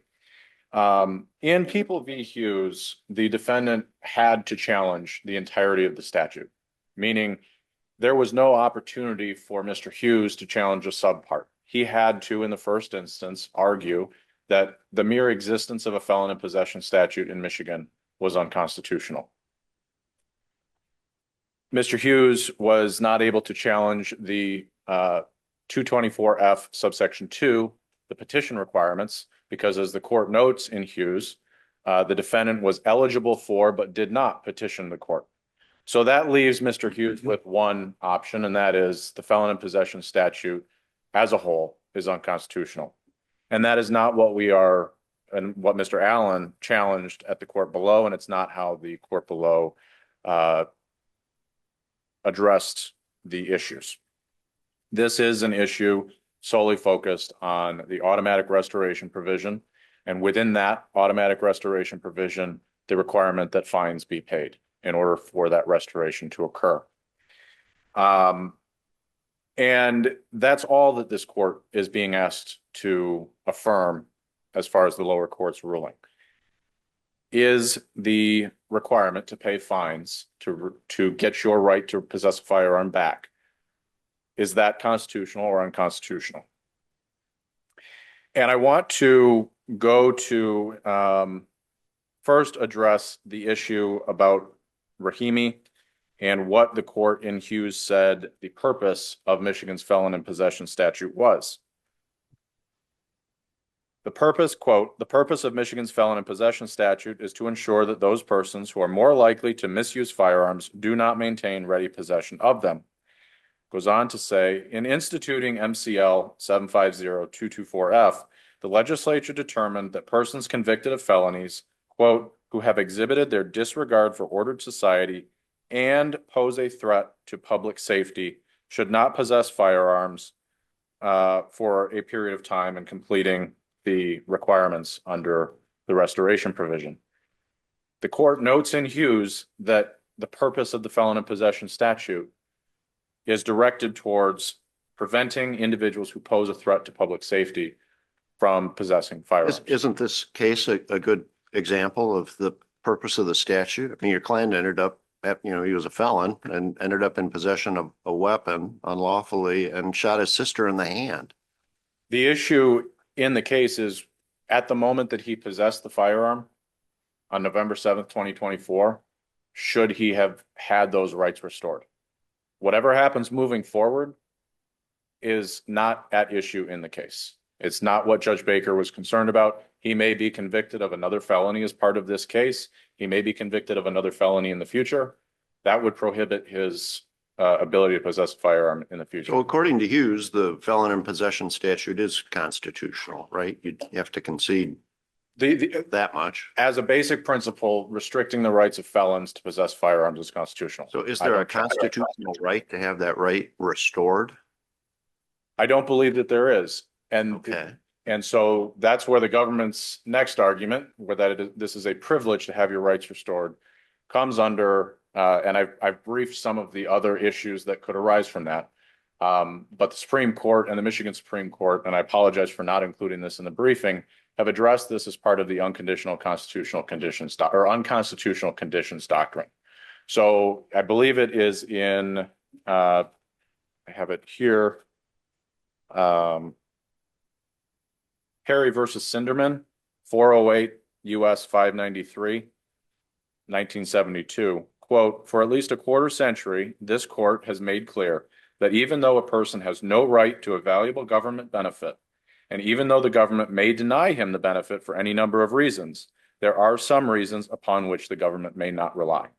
So using that quote and comparing it to the government's argument, the government and the legislature did not have to provide an automatic restoration provision. I'm not contesting that in any way.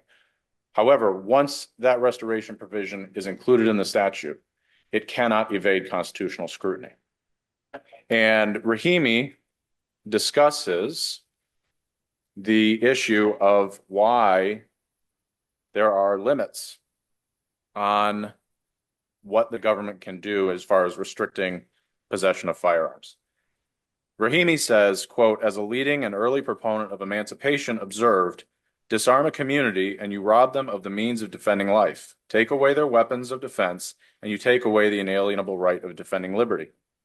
And as the trial court correctly observed, the community here includes those who are too poor to pay their fines. So what the automatic restoration provision is doing is saying, if you can pay your fines, we'll give you your gun rights back under state law. But if you can't pay your fines, you don't get them back, at least not for another 7 years when the automatic set-aside statute kicks in, which doesn't require payment of fines. And I briefed that as well, that issue, that under the automatic set-aside statute, the legislature, which was drafted and implemented later, the legislature did not require payment of fines. So, and under 224F, if your conviction has been set aside, you can't be convicted of felon in possession. I want to consider the following hypothetical. John Doe and John Smith, both convicted of the same unspecified felony on the same day, given the same exact sentence, required to pay the same fine. And on the day that both Doe and Smith complete their probation term, Doe pays his fines, but Smith does not. 3 years later, Doe's rights are able to be restored automatically under 224F Section 1. But because Smith didn't pay his fines, his rights are not restored. The very next day, 3 years and a day, Doe gets arrested for and is ultimately convicted of misdemeanor OWI. A year after that, Doe gets arrested for and is ultimately convicted of misdemeanor assault under 750-81. I don't think that there is a question that Doe is the one who is a bigger threat to public safety. And yet, because he paid his fines, he got his rights restored. Meanwhile, Smith has no further contact with the law since his original conviction, but he also hasn't paid his fine. Here, Smith is not the threat to public safety. Doe is. And because Doe was able to pay his fines, he got his rights restored and Smith did not. I believe that the rest of the brief. You're making a lot of assumptions about Mr. Smith in your hypothetical, so. Well, that segues into the as-applied challenge.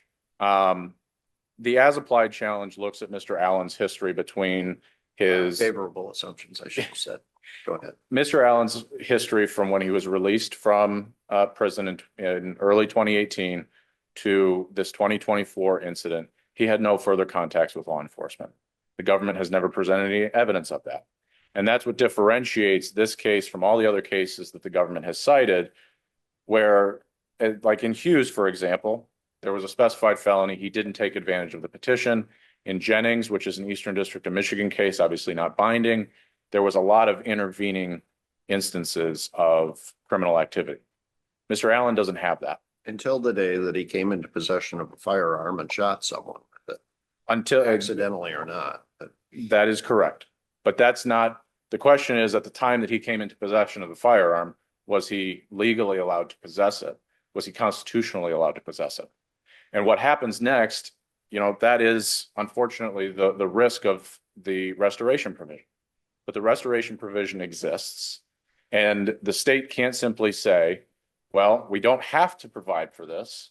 And therefore, because we didn't have to provide for this, we can give any number of unconstitutional requirements that we want because it's a privilege. I don't know, and maybe you do or don't. But I would imagine somewhere across these 50 states, there's other similar provisions where restoration is not just, I don't think, is it just paying the fine? You have to complete probation and all this other stuff. Are there any court decisions from across the country that say when a state adds one of the conditions, which is paying some fines, that's unconstitutional? Because it doesn't seem like it to me. I mean, and I've done a lot of Second Amendment cases recently, and the smack is something that would be prohibited. I did not find that in my research. I will note that in my research, I think that this is a very rare situation where somebody doesn't have the intervening criminal history, is eligible for the automatic restoration, and all that's left is the payment of fines. So I'm not sure that has come up enough to be adjudicated. Do you know if there's other similar statutory provisions in other states? I believe Arkansas has one, and I'd have to go back to my research to see if there are others. But I don't believe that those have been challenged because the facts haven't presented themselves as such. I'd like to close out, and happy to answer as many questions as the court has with the burden issue. This is the one area, respectfully, that Hughes has an error regarding, and it's the issue that the government gets incorrect. It is not Mr. Allen's burden to show that this statute is unconstitutional.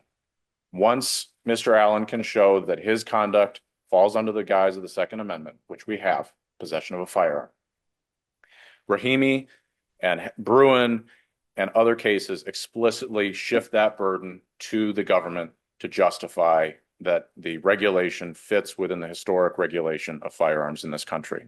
Rahimi says, quote, "When the government regulates arms-bearing conduct, as when the government regulates other constitutional rights, it, being the government, bears the burden to justify its regulation." The government. The difference that you already conceded that there's not a constitutional right to have your weapons restored. I think that 224F is constitutionally protected, but under Rahimi, we were dealing with the same thing. When the Rahimi court put that language together and was relying on Bruin, the issue was you have a felon in possession of a firearm. We know that those are generally constitutional, but the metes and bounds of those restrictions must still fall within the historic regulation of our nation's laws. And this is confirmed again from the Supreme Court in Snope versus Brown, 145 Supreme Court 1534. The challenger's burden is met if the law at issue regulates Americans' arms-bearing conduct. Goes on to say, once the challenger makes this initial showing, it is the government's burden to show that a historic limit on the right to bear arms nevertheless justifies its regulation. Nowhere in the government's brief do they link the payment of fines to the historic regulation of firearms. And we look at what historic regulation was considered in Bruin, Rahimi, and the court did in Hughes, and it all comes back to public safety. Your bills of attainder, your surety laws, your going armed laws, all of those come back to the root cause of public safety. And what the government has not shown is, number one, that payment of fines is rooted or has a link to the historic regulation of firearms in this country. That's number one. Number two, they also haven't shown that payment of fines correlates to any ongoing threat to public safety. And so because the Supreme Court has explicitly put that burden on the government to establish that the regulation is constitutional, and they have not done that in addition to everything else that the briefing discusses, the ruling of the trial court should be affirmed. I want to touch briefly on the as-applied challenge. We've already talked about that, so I won't belabor the issue. The trial court did not reach the as-applied challenge after finding it facially unconstitutional. And so I think if this case was to be remanded, the direction to the trial court should be to assess the as-applied challenge. That said, I think that the facts in the brief allow you to evaluate this as-applied challenge, given that Mr. Allen had no intervening criminal history from 2017 to 2024. The only thing that was prohibiting him from being eligible for the automatic restoration was the payment of fines. I'm happy to continue to answer any other questions, but I will. Any other questions? No, thank you very much. Thank you. Rebuttal, Ms. Summers? Just one point, Your Honor, as far as the as-applied challenge, I did mention in the brief, defendant claims that he's unable to get his rights restored simply because he's not able to pay the fines, but he did not make that claim at all in the court below. He never asked the court to find him indigent or anything like that, or to waive any of the costs and fines. And I think that that would be a necessary showing in order for him to proceed with the as-applied challenge. And again, Judge Baker Robinson did not decide the as-applied challenge. She simply found the statute was unconstitutional on its face, which is obviously error. So we're asking the court to overturn Judge Baker Robinson's decision and reinstate the felony firearm and felon in possession charges against Mr. Allen. Purely as a point of curiosity, because I don't think it matters to the legal analysis involved, do we know how much Mr. Allen owes in fines from this previous conviction? I don't know that, Your Honor. I'm happy to look into it. All right. No, that's fine. All right. Anything else? No, Your Honors. All right. Thank you very much. Appreciate your arguments. Mr. Rowan, do you have an answer to that question? My only response, Your Honor, is that, and I believe it's in the briefing, it might be in a footnote, that we don't actually know. Okay, that's what I thought. His early sentence, the first sentence he was given had I believe it was $7,800 restitution. Mhm. When he was sentenced to a term of jail, there was no indication that there were additional fines. So it's not clear whether he actually does.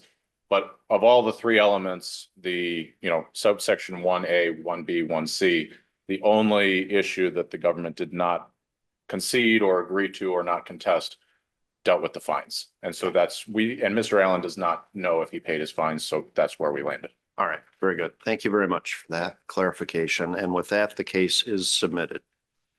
Okay, that brings us to item 16, docket number 372631, people of the city of Southfield versus Ayushala R. Ishakas.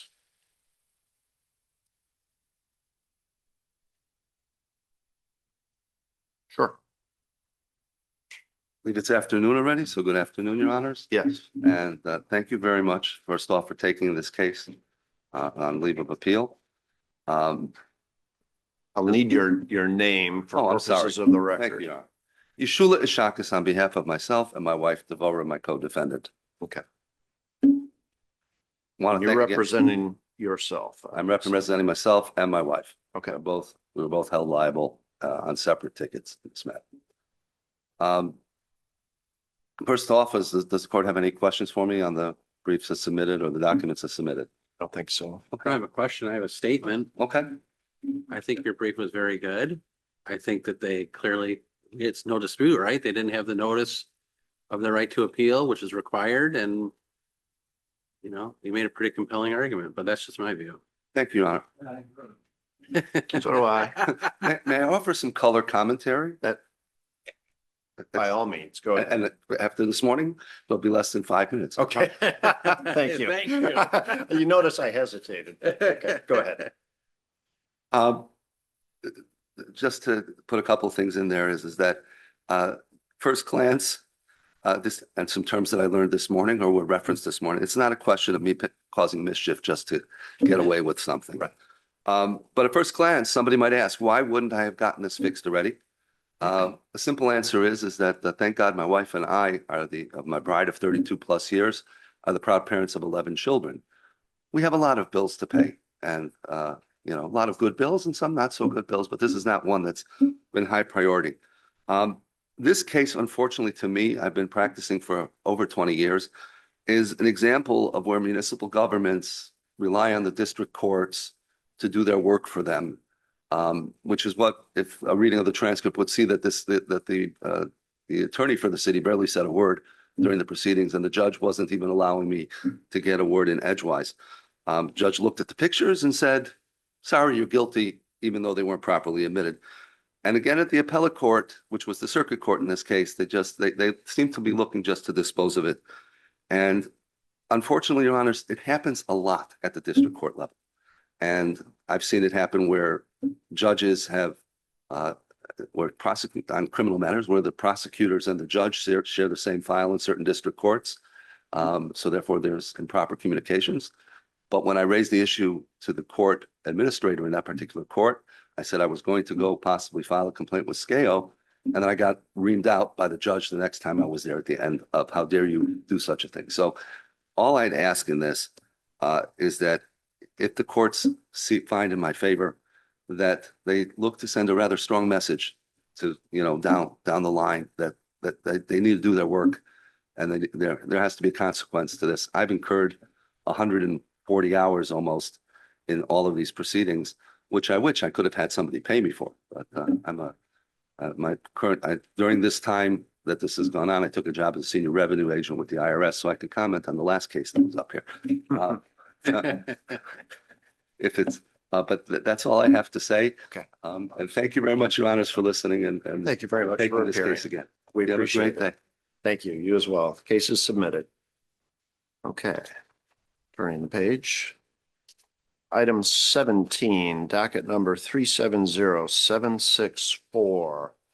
1625 East Grand Boulevard, Inc. versus Rua Kano or Kano. And we have Freda Michelle Halley, who is appearing remotely but is not endorsed for argument. It's my understanding. Is there someone coming in here? She should be coming in now, Your Honor. Okay.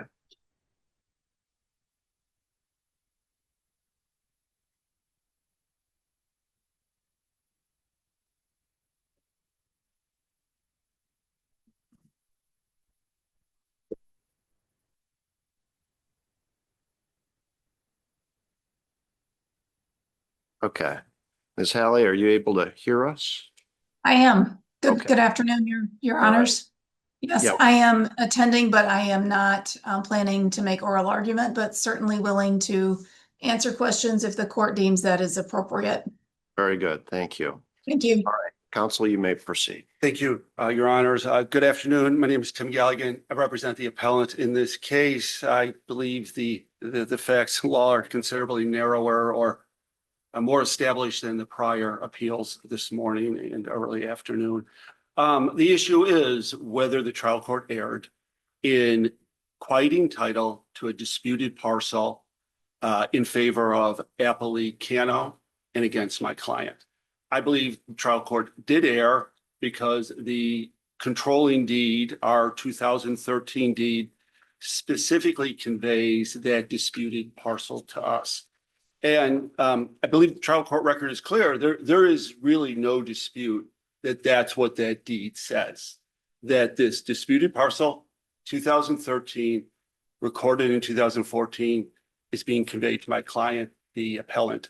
The trial court, instead of giving effect to that deed, and actually did not really explain away why that deed didn't control, looked to documents outside of that deed, and under somewhat concepts of the ability to do equity, relied on those other documents, extrinsic evidence, and found that actually the deed should not be given effect and instead quiet title should be rendered in favor of Cano. That, I believe, is contrary to Michigan law. And I cite a number of Michigan Supreme Court cases in a Court of Appeals case that gives dispositive effect to a deed, to this instrument that is recorded, in which we have here, and which in fact was before the deed and chain of title relied upon by the adverse parties. The cases include Wild versus Wild, Porter, and in all these cases, it's similar facts in the sense that the extrinsic evidence is there. Some of it's undisputed, but it's to refute and contradict what the deed says. And that's what we have here. We have a deed. Again, I hate to belabor the point, but I believe there's no dispute. It conveys a disputed parcel to us. Then you have the trial court and the appellees relying on this other evidence, but that's what Wild versus Wild did. That's what Porter versus Porter did. In those cases, came out with very strong statements that extrinsic evidence can't override the deed. And that's what the trial court did not follow. It again looked to principles that it viewed were equitable and poured through a bunch of documents and discounted the deed. And I believe that was error. There is two issues that are somewhat raised in the appellee's brief, but I would submit are not really fully preserved or even briefed. One is whether there's an ambiguity in the deed that somehow allows this extrinsic evidence. The trial court didn't find an ambiguity. It just went to this extrinsic evidence. The ambiguity actually is not raised by the appellee who has an interest in this quiet title ruling, which is Cano. It's raised by Ms. Haley's client, and that is that the reverter clause somehow creates an ambiguity. I think if it's read, the reverter clause has to do with the one parcel that has a building on it and that it has to be improved. And therefore, if it's not improved, there's going to be a reverter. The reverter clause didn't speak to the vacant land because there was nothing to physically improve. So that's why it is limited to the parcel that has a building on it. And so that doesn't create an ambiguity. The trial court didn't find an ambiguity, and I don't believe it is an ambiguity. The other issue is whether there was a mistake here. Trial court didn't find one. In fact, the trial court dismissed some of the defendants' claims for reformation based on a mistake, and that ruling wasn't appealed. And again, there's like kind of a summary or just a abstract characterization of there was this mistake, but it's not really set forth for me to really respond to, other than again, it's either been waived, not preserved, or hasn't been supported. And with that, I'd be happy to answer any questions. I think the issue is really straightforward. The law is very clear that a deed recorded in the fashion it was here has to be given controlling effect. There are other issues in my appeal having to do with some of the subsidiary claims. One that is actually separate from this quiet title ruling, but also was within the trial court's ruling, is the finding that there was actually an easement over my client's parcel, that there wasn't any dispute that it kept. The trial court made this finding of an easement, that my client's parcel was subject to it, even though no one sued for a determination of an easement, even though there was no motion, no request for relief to find an easement in the summary disposition motions. And even though the language that was relied upon wasn't even in an instrument of conveyance, but in one of these other documents extrinsic to it. And finally, it was personal to the language was personal to Mr. Simonetti that the easement spoke to, and therefore didn't run with the land. With that, I'm happy to answer any questions, but Questions? I don't have any. okay, Thank you. thank you.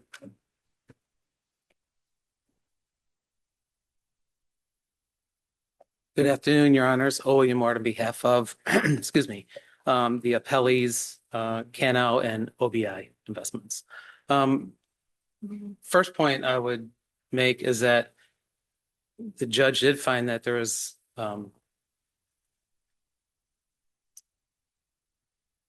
a mistake in the deed. The point was belabored and made, and I think Judge Allen had made a great record on appeal here. Because he clearly stated that, you know, the deed, while it was for a deed for the sale of a property at 1625 East Grand Boulevard, it contained two legal descriptions, one of which wasn't for East Grand Boulevard. And I think all of the cases, appellant seems to think that this is clear cut and that you're not allowed to look past the deed. I think there are numerous cases indicating quite the opposite. Even appellant's case in Rebuttal, they looked past the deed to determine what was appropriate in that matter, because you are sitting in a court of equity. And as Judge Allen looked at, it's his job to make sure that what the intent of the parties was seen through, and that was his record that he indicated. And I also would say that the other cases, the case that I cited in Johnson versus White Pines, clearly established that the courts are allowed in these quiet title actions to look past the deed to see what the intent of the parties was when there's some kind of dispute over it, which there was clearly a dispute here. They were, as the record showed, they went in negotiations, this nonprofit organization agreed to rebuild a building at 6225 for Mr. Simonetti to honor his wife and continue on what they were trying to do in the city. And he owned a bunch of property around there, including 6437, which he never intended to give to them. The whole reason they were given this is because they said they can bring this up to speed and get it back working so they can have an educational center and a teaching center for the area. And they were supposed to name it Hofstra, something with Hofstra, which is his wife's maiden name, for all the work they've done there. And, you know, as the record shows, they spent maybe a year doing some work and then did nothing. This was back in 2014 when they first got it. And nothing's been done there since. It's just sat vacant until my client purchased 6437 along with another parcel. And then after he got done with construction, they decided that they had some claim to the property. So this is what the judge was dealing with and looking at. So in Johnson, it clearly says that the court's allowed to look at evidence to determine what the intent of the parties was in a deed that's in dispute, which this deed was in dispute. And it further says that it doesn't have to find an ambiguity in it as long as you can show that there's some reason to change this, which they did. And it's the one paragraph, I'm in case, hold on. The court specifically said in most, if not all cases, the actual intent of the parties to a deed can be discerned only from evidence concerning the prior negotiations and agreements of the parties, along with evidence that the deed did not accurately reflect the intent, which is what was done here. We had plenty of documents. They had 3 different agreements that they signed saying what they were doing here and what was being done. Every one of them was clear that 1625 was what was being sold. And one of them actually, it not only said 1625, but it also gave the legal description for just 1625. And then somehow when they got to the deed, which testimony, and there's an affidavit attached of the attorney that did it, he was representing the nonprofit company. And I don't know why he attached 2. He has no idea why he attached 2, but he attached both of them. Did not reference a 6437 in the face of the deed, just said 1625, see the legal description attached, and had 2 attachments. So I think that there's ample case law to show, and I think the judge was required to look past just the deed to see if there was an intent separate from what the deed says, or how would we ever know that that's an issue? And that's what he did. I also would say that Appellees Claypole and Simonetti submitted a brief, and they have an unpublished opinion that's almost right on point with ours, indicating the same thing, where the judge looked past to extrinsic evidence to go forward. I would also say, as far as the easement goes, the language was clearly in there. The language was what was required, was not apparently done by the attorney at the time. And that's why the judge included it, Judge Allen included it in this, and that's why it's in there. I don't know if he addressed the issue on OBI and whether their slander title should or should not have been set aside. But it is clear that the requirements for slander of title is they have to show that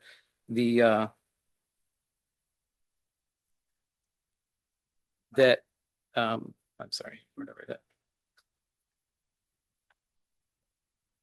that the mortgage that was recorded was done knowing it was invalid, and that he did it with an intent to harm and with malice towards the plaintiff. And there was never any evidence shown for that. The deed was dismissed, or the mortgage was removed from title as soon as the lawsuit was filed. As soon as he became aware of it, there was never any notice that they showed that he had any notice of it before. And there was no actual intent that they could ever show. And that's why the judge dismissed it. I'm just curious, counsel, where is the disputed property in relation to where we sit right now? We're on West Grand Boulevard. I know, I was think wondering it's the that same way. thing. I don't know. I'm not good at Detroit. So I was driving up, I'm thinking, oh, I should drive by because I know the building that's there, 1625, the roof, there's no roof on it. Nothing's been done on it today since they bought it. So It's due east of here. Yeah, 2 miles, about 2 to 3 miles to the west. I'm sorry, to the east. to the east. we're in Jaws. I'm not quite familiar with it. Goes south of 94 in Jaws. Okay. Okay. You don't need a field trip, but. Right. No. We're not going to take Maybe a the few. Insiders. Judge Allen was willing to go, but they didn't want him to go Drive by down. on my So way to work. Yeah. Yeah. they didn't want Judge Allen to go, so he didn't go. Any questions? from Yeah. the It's police not, it's counsel? not the Garden of Eden over there. It's not the Garden of Eden. 6437, the property in dispute is, it's a parking lot now that's fenced in and Oh, that's all right. finished, so.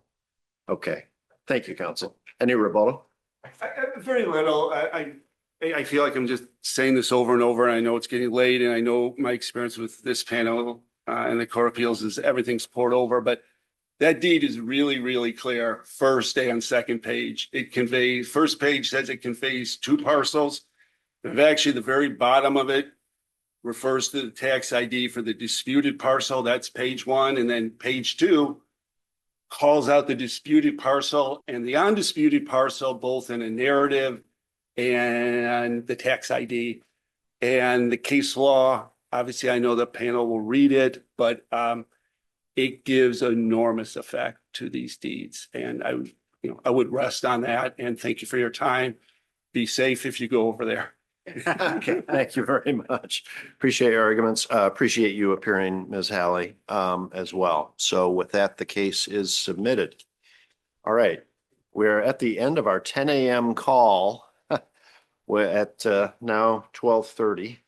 Item 18, docket number 369918, Pearson Construction Company, Inc. versus the Daily Company.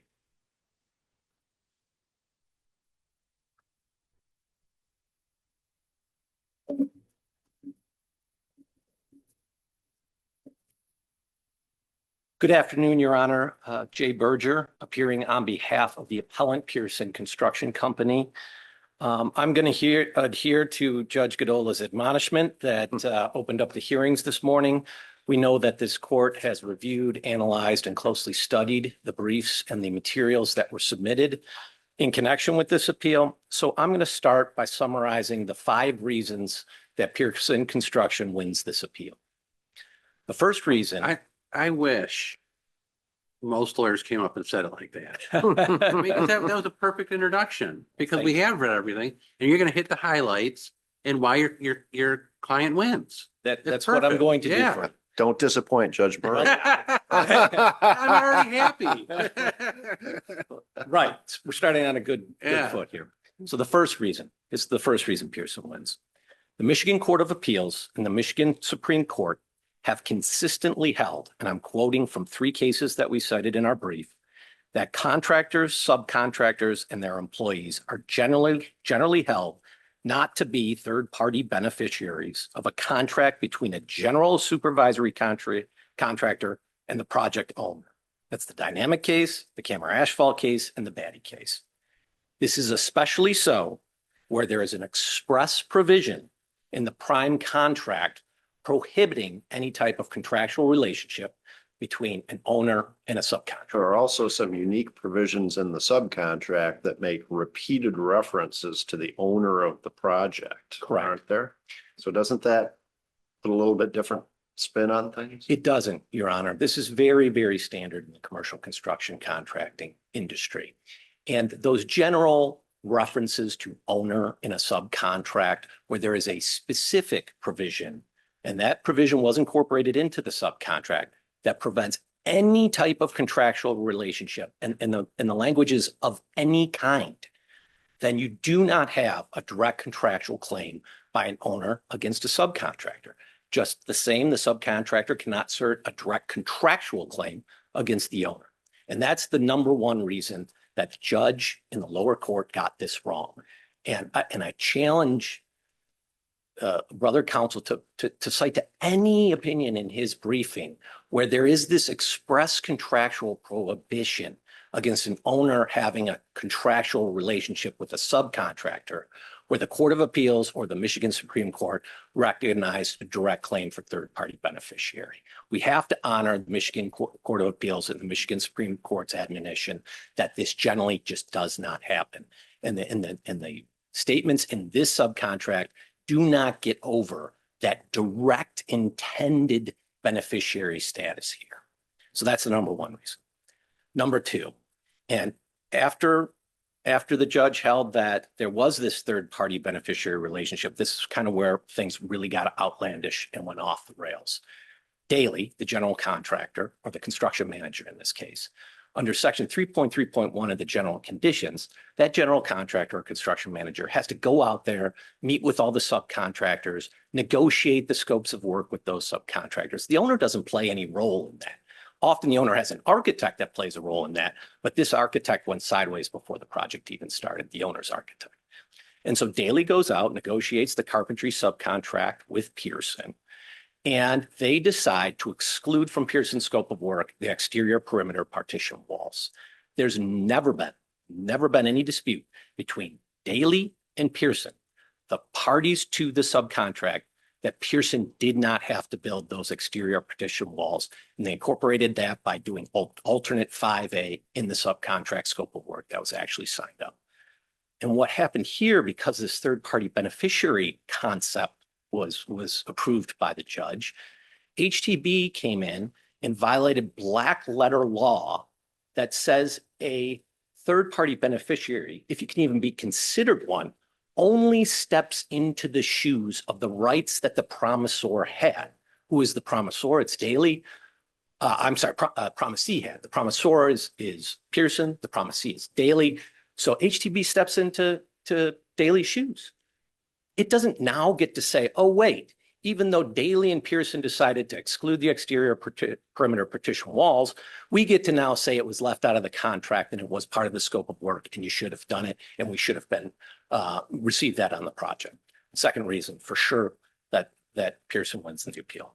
Third reason, and this is really difficult, is that then the judge, as we approach trial, allows opposing counsel to argue these issues to the jury. The opposing counsel opens his arguments and closes our arguments by saying, well, you're going to hear, and the judge has already found that Pearson breached the subcontract by not installing these exterior partition walls. How does Pearson get a fair trial and a fair shot if the jury's already held or heard that they breached the subcontract in one way, and now, jury, please find out if they breached the contract in a second way? And that actually appears on the jury verdict form. It begins, the first question is, Pearson failed to construct the exterior partition walls. How much do you award for that? Second question, do you find that Pearson performed defective work on the interior partition walls? It's built right into the concept of what this jury had to decide. And so we believe that constituted manifest injustice requiring that the jury's verdict be vacated. Fourth, and this one comes down to an abuse of discretion standard, and that's that the lower court judge allowed the liability and causation expert, Mr. Bouchard, on behalf of HTB, to testify about the defective nature in which Pearson installed these fiberglass reinforced plastic panels, which is known as FRP. If you look at the transcript, and we cited it in depth, our counsel does a significant voir dire of Mr. Bouchard, challenged the qualifications of him, objected to his being qualified as an expert in the lower court, and the lower court let him go to testify about liability and causation. Mr. Bouchard has never gone to high school. He holds no professional degrees or licensures. He's not an architect. He's not an engineer. He has never worked with FRP panels ever in his construction experience that he's had. He's never dealt with FRP specifications or how they are applied on certain paneling systems for buildings. He had absolutely no foundation for his testimony. And under Daubert, under MRE 702, we know the standards. I know this court is very familiar with the standards and the gatekeeping role that a trial judge has when it comes to liability experts. Mr. Bouchard simply was not reliable, and he did not help the jury. He only confused them because he regurgitated what opposing counsel and the actual handbook for FRP said. That's merely what he did at trial. 37 years experience. He worked for Architectural Metal Institute in supplying materials. He is not an expert in installing this very, very specific panel, FRP. It's a very, very specific product. And he had never visited the project, never talked to anyone from HTB out there while this project was going on. He came years after to opine that for some reason, our installation methods were inappropriate. And he didn't have the qualifications to do that. Was it argued to the jury? Was it argued to the jury? It was argued to the judge at voir dire. The judge let him in. Right. Bring all that out. He's not really expert in stuff about OP and a bunch of letters. True. That is true. But this guy had absolutely no foundation, Judge. Absolutely no foundation in the product itself. Judge Kelly just asked the same question I wanted to ask, and I don't think you've answered it. Did the jury hear everything you just told us about this expert? Yes, he was questioned on that. All right, so it comes down to a credibility question.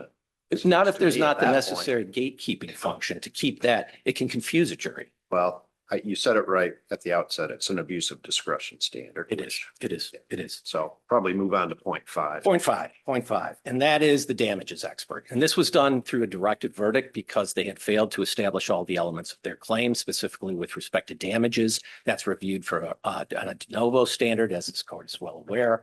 And there we get to, and I won't belabor you guys by reading, I use the you guys. I won't belabor you, your honors.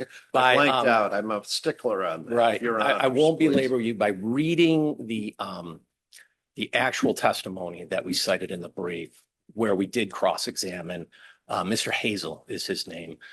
He's a low-level employee at Architectural Metals. He had absolutely no foundation for his numbers. He just put numbers in, he said. There was nothing as to man hours, materials, time. It was he simply picked the numbers out of thin air, Your Honor. And it was, yes. and then moved for directed verdict because there was no foundation for any of his testimony. You know, you have to have that foundation before it goes to the jury. So that was the fifth reason. So for those reasons, Your Honors, unless you have any other questions, you know, I'm very impressed because I was certain you were gonna keep talking after you told us reason 5. So No, well no. done. I mean, those are the reasons. I'll say one last point, and I think this is, See, no, I think it's you blew it. You just blew it. well, I'll And you reserve it. have rebuttal. I'll reserve it for rebuttal. I'll reserve it for rebuttal. Thanks. Okay. Thank you. Okay. All right, counsel.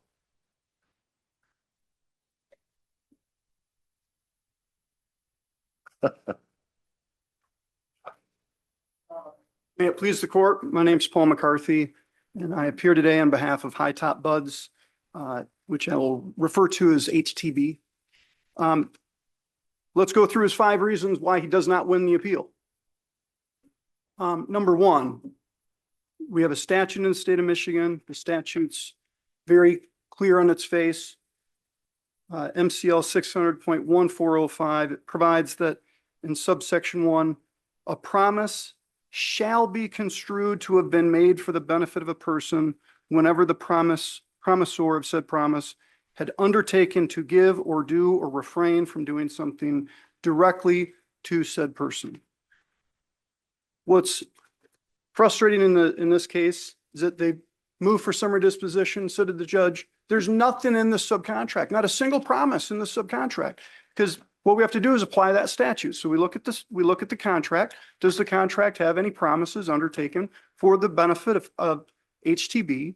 And we've articulated in the briefing, there are like 8 or 9 of them, but they culminate with one that seems to be pretty obvious. It's called a guarantee, where the subcontractor warrants to the owner that all materials and equipment furnished shall be new unless otherwise specified, and that all of the subcontract work shall be of good quality, free from faults and defects, and in conformance with the contract. I think the argument you have to contend with is the one your opposing counsel kind of led off with, which is this, what I might describe as this overarching language in the general contract that says basically none of that matters. The subcontractors aren't making to be held to any promises purportedly made to the owner. Well, that isn't what the contract says. Okay.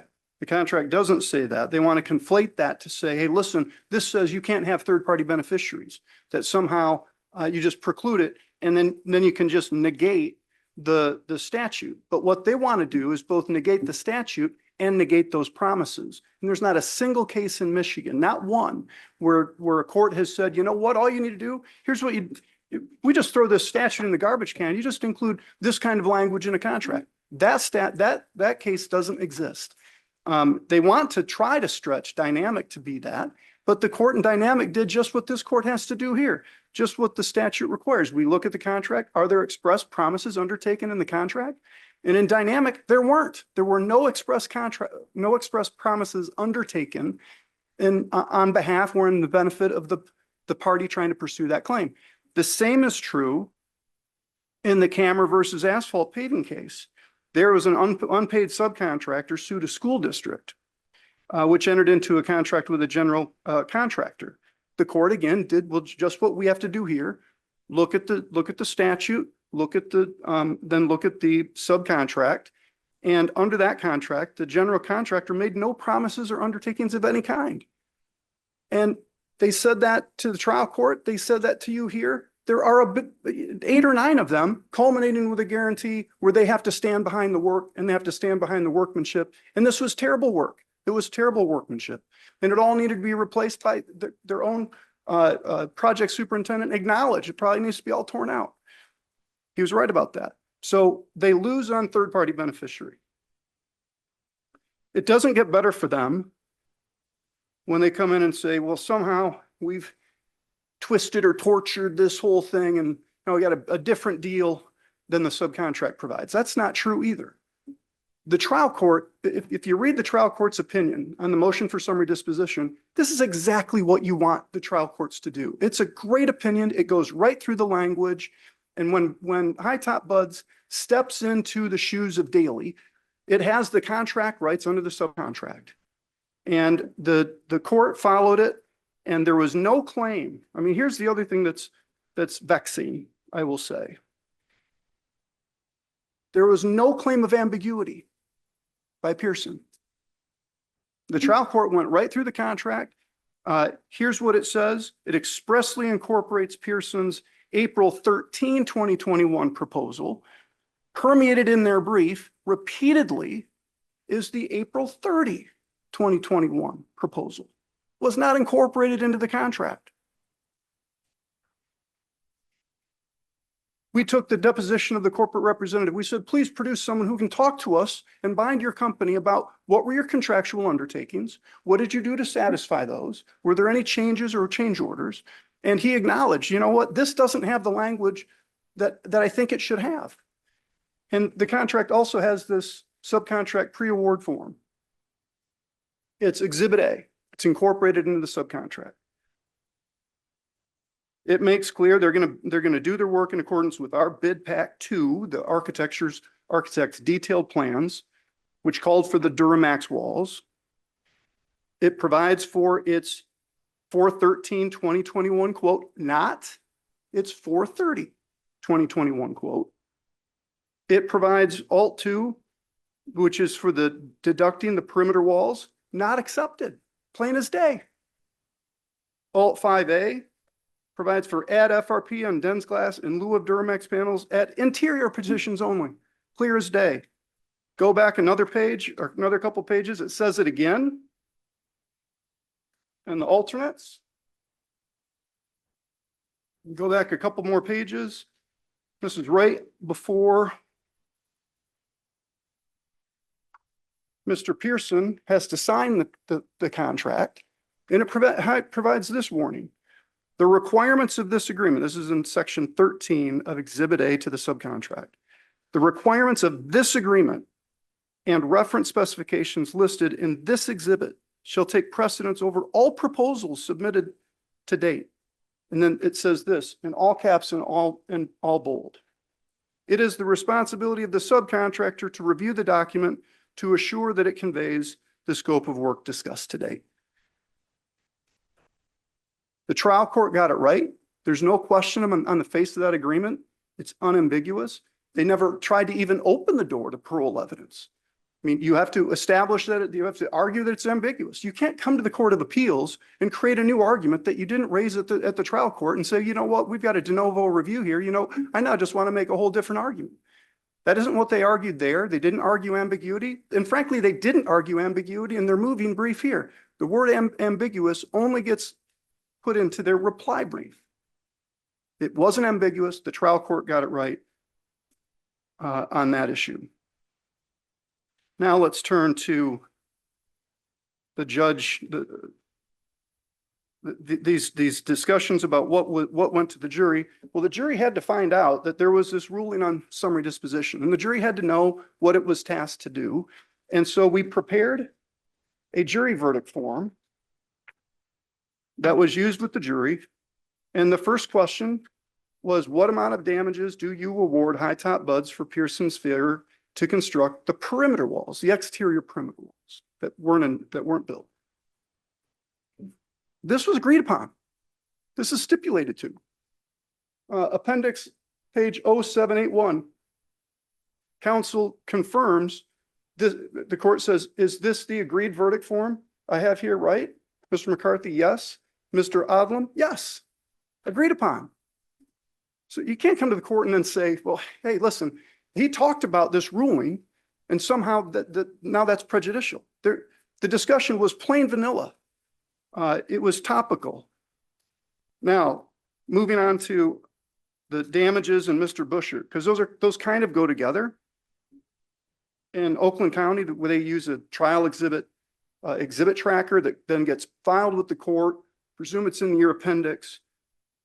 Let's talk about the AMI expert report. That's Mr. Busher with his 40 years of construction experience in wall systems of all kinds. And he prepared a report. He had all the photographs on his 4 visits to the facility. and calculated the damages in conjunction with Lance Hazel, also of his company. The two of them worked together. Stipulated to, admitted.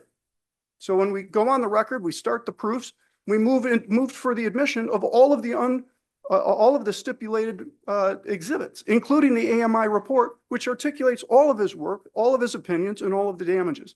So you can't stipulate to the admission of a report in a trial and then go to the Court of Appeals and complain about it and say, well, you shouldn't have had that report. And you know what, I should have, we should have precluded this guy from testifying. It's like you stipulated to the admission as substantive evidence this report.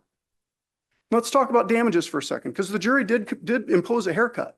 To your question, Judge Godola, did you ask the question and to Judge Kelly, did you make those arguments? Oh yeah, they made those arguments.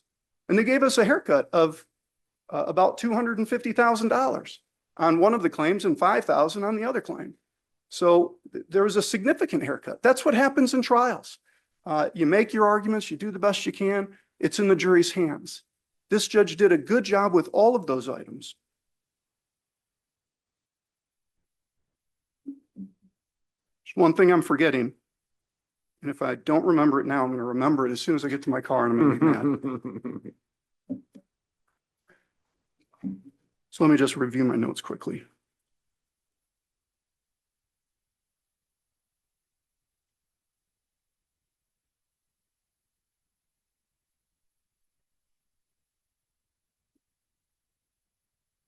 Oh, a minor comment, but Terry Buschert, hardworking guy, 40 years in the trades, made a mock-up of these walls to show here's how this stuff works when you follow the instructions, and here's what happens when you don't, to emulate what they did. Perfectly understandable for the jury. So the jury wasn't confused by this. And it's interesting that they want to knock him for not being some FRP on Den's glass. This is a good, they combine these two things and say, you don't have an expert on FRP over Den's glass. Den's glass is a particular kind of wall board that is moisture resistant. This is a cannabis facility. All of these rooms have to be their own little like environments. So one can be super humid, the other one's not. These walls weren't sealed as they were required to be. You could put a putty knife between the walls, but it's ironic that they come to you and say, hey, listen, they shouldn't have let this guy testify, but their guy who came in I forget who made the comment, the goatees and the Ivy League or whatever. They brought a guy from Miami in a shiny suit with an engineering license who never knew anything about this stuff, hadn't worked with FRP on Den's glass or off Den's glass.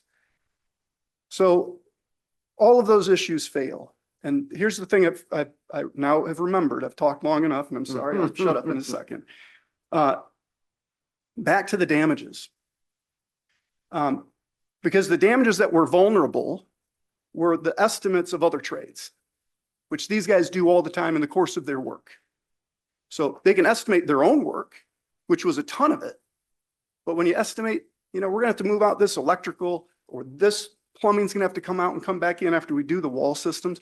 They approximate that, which they do in their business. And they made a big poke, a lot of pokes on that, and the jury gave us a haircut. But here's what they didn't do. And consider this, because they're a construction company. Mr. Pearson, do you contest any of their damages? They didn't ask him that at all. He didn't contest it. They didn't call an expert to say, you know what, they've got this damage claim, which we've admitted and stipulated to admit it into evidence, that we now want to quibble with. Well, call your own expert and quibble with it. Call your client who's a construction company, for goodness sakes, and have them dispute it. They didn't do it. This was a clean case. Judge Valentine did a good job marshaling this, making decisions when you need to make decisions, narrowing the issues, narrowing it for trial, and then trying a good case. I would ask that the appeal be denied and the judge's decisions be affirmed. Thank you. Any rebuttal?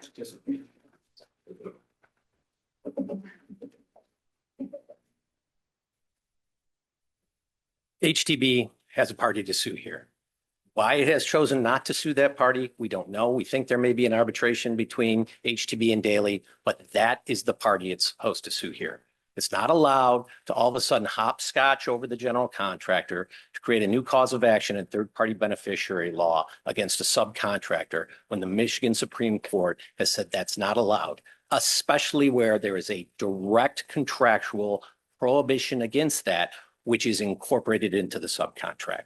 So while other counsel wants to reference section 17.1 of the subcontract, which is a simple general statement that the subcontractor will perform the work in a good and workmanlike manner, that does not create a direct intended duty to act for the owner, especially where we have this contractual provision. So that's number one. That's with respect to section 17.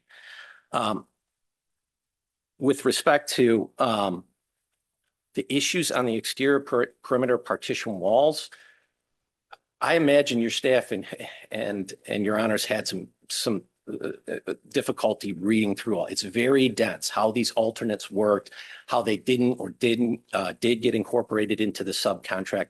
But guess who was never a party to any of those negotiations and the final execution of the subcontract? HTB, nor its architect. Daly at the trial and Pearson has steadfastly maintained throughout this entire case that the exterior partition perimeter walls were not part of their subcontract because they accepted alternate 5A and excluded alternate 2. Daly was on the project every day. Their construction people were on the project every day. They never objected that Pearson didn't construct the exterior perimeter partition walls, never submitted a back charge or a deficiency notice for not building those walls. And at the end of the project, Daly submitted the project to HTB as complete for final payment. If those walls would have been included in this project, it was up for Daly or Pearson to address those issues. HTB can't come years after the project closes and now assert that that was part of Pearson's scope of work. And then finally, on the damages issues, I'll just commend this court that we've cited it at length in the briefs, and it's still their burden of proof. It's their burden of proof damages, not Pearson's. We don't have to call a witness to establish damages. They do. And if you read through what Mr. Hazel testified to, you'll see that there was absolutely no foundation for his damage claims here. Thank you, Your Honor. Okay, thank you very much. Appreciate your arguments. And the case is submitted. All right, it's now nearly 1 p.m., so we'll begin our 11 a.m. case call with item 19, docket number 370796, William B. Solomon Jr. versus Sanilac County Road Commission. And Mr. Carey is endorsed for defendant appellee and will be appearing remotely. So we'll give that a minute to happen.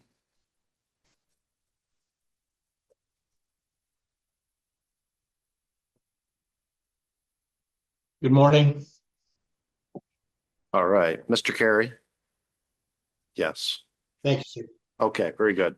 Sit tight, and we will hear from plaintiff appellant. Good afternoon, Your Honors. May it please the court. My name is Larry Opaleski on behalf of the plaintiff appellants. I have it on good authority that you'd like to know why my clients win the case. So I have good news for you. I have lots of things to talk about, but I will be mindful. I've had the honor of arguing in this court a number of times. I'll be mindful of the court's admonition on that matter. So this case, Your Honors, presents a straightforward but I think important question. When a public road has been effectively relinquished by a road commission through years of infrequent use, refusal to maintain, non-certification, and surrender of control, has it been abandoned under Michigan law? The trial court said no, and respectfully, I think the trial court got it wrong. Michigan law does not require a formal declaration of abandonment by a road commission. Instead, under Court of Appeals precedent, abandonment may be established through evidence of intent demonstrated by conduct. And here the road commission's consistent, intentional, and purposeful conduct points loudly and consistently in one direction. It walked away from this road a long time ago. First, the road commission has not maintained the disputed portion of land for decades. There's actually no evidence in the record that it's ever maintained past the guardrail at all. There's been no grading, no repair, tree trimming, winter maintenance, no indication whatsoever that the commission continues to treat this as part of the public road system. Isn't it just a path to get down to the beach? Yes, and at this point, path is almost a generous term. It's more like a game trail now. I mean, we provided a picture in the But the briefing. purpose is to just provide access to the beach for the public, right? So that's certainly what the circuit court and the road commission would say. But what else would it be if they didn't, like you said, there's a guardrail, so they're not going to grade anything because there's no vehicles going down that way. Sure. And So what else do they need to do to show that they don't have an intent to abandon it? I mean, it's being used for the purpose that they've, because I don't remember the footage, but it's like 160 feet past the guardrail is still dedicated, and then the beach area is not, right? Is it something like that? Yes. respectfully, no, Your Honor. There's about 330 feet past the guardrail. Okay. About 125 of that is Okay, so certified. it's off 40 feet. Right. Right. No, what I'm saying though is there's about 2/3 of it that's not certified at all. So almost all of which is sandy beach, correct? No, the sandy beach is maybe, I don't know, 30 or 40 feet. The rest of it is this forest area. Not from the aerial views that I looked at. I thought it was a larger area, but. So, I mean, again, I could be off by a few feet here and there, but the vast majority of this is not certified. And to answer your question, Judge Murray, maintenance is a defined term in the statutes under Act 51. We've quoted that language in our briefs, so I won't belabor listing off every single thing, but it's not zero. There's no case that has ever found that zero maintenance can be sufficient to stave off a claim of common law abandonment. And the road commission director was asked in his deposition, is this a seasonal road? And he said no. There's all sorts of things that a road commission could do to make this safe for public pedestrian use if that's what it truly intends. But again, zero does not cross the threshold. And what I would say as well, in relation to maintenance, is that the road commission has said loudly over and over again, no, we don't maintain this, and we don't intend to, because it's not certified past that 125 feet. And then the circuit court said, yeah, well, but what do you expect them to do? Literally anything. Trim the trees, clear the brush, remove obstacles for the public to walk on, because guess what? If someone gets injured back there, the road commission is going to do what it's consistently done. Oh, we don't have authority past the certification mark, so guess who's on the hook for that? That's going to be my clients, because the road commission will again say, well, we can't maintain past there because we don't have the certification. So you can't have it both ways. You can't disclaim all authority and throw your hands up, but then also say, well, property owners, we know that you've exercised control. We know that you're the only ones that take care of this at all. But guess what? We still want to maintain our jurisdiction over this area. Isn't the public's use of that evidence of not an intent to abandon? I think there's case law that says. So the Ames versus Kalamazoo County case, Your Honor, I think is what you're referring to. No, I was referring to some other ones that were older, I think. Oh, okay. Well, yes, there's a number of cases that speak to that, but the most recent published case is from 2003. It's Ames versus Kalamazoo County, and the court said it has to be current and it has to be frequent, and then rare and intermittent use is not sufficient to defeat a claim of common law abandonment. And so what we had here, what the circuit court said was, well, I find that it has increased since the appellants in this case exercised control and did some grading and did some tree trimming. But the record doesn't support current and frequent use, and that is what binding case law requires. Increase could mean anything. It could mean, okay, well, one year there was one, the next year there was two people. That's not current and frequent. It could be from 2 to 4 and so on and so forth. There's just nothing in the record upon which the circuit court could have concluded this is current and frequent use. The road was being used in order for the public to gain access to the beach. In fact, that's what sort of precipitated the litigation here, isn't it? That the homeowners along Lake Huron there were unhappy that so many people were coming down, using the beach, building bonfires, doing, playing loud music. So, and the road was being used for its intended purpose, which, the defendants certainly had awareness of. So what I would say, Judge Godola, is it was used rarely and intermittently, which again, under the case law is not sufficient to defeat this claim. And so it's more in the summer, certainly. It's almost never in the winter. There can be weeks and months that go by with nobody ever going down there unless it's the warm months. I would certainly say it's intermittent, and intermittent is not sufficient to meet the road commission's.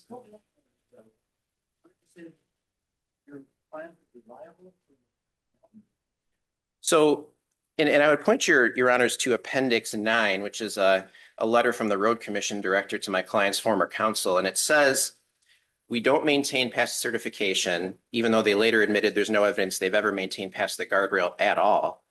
We don't maintain, we don't have any authority past the certification. That's not true. I don't think. I mean, they could, they just couldn't use Act 51 money on that portion of the road, correct? They could not use Act 51. If they really wanted to, they certainly, in theory, could, but they've made the intentional choice to relinquish that control here, which again is the essence of an abandonment claim. And I'd bet my next several paychecks that if somebody got injured past that certification point, they're going to throw their hands up and say, not us. We don't have money to spend there. We have no authority. What exception that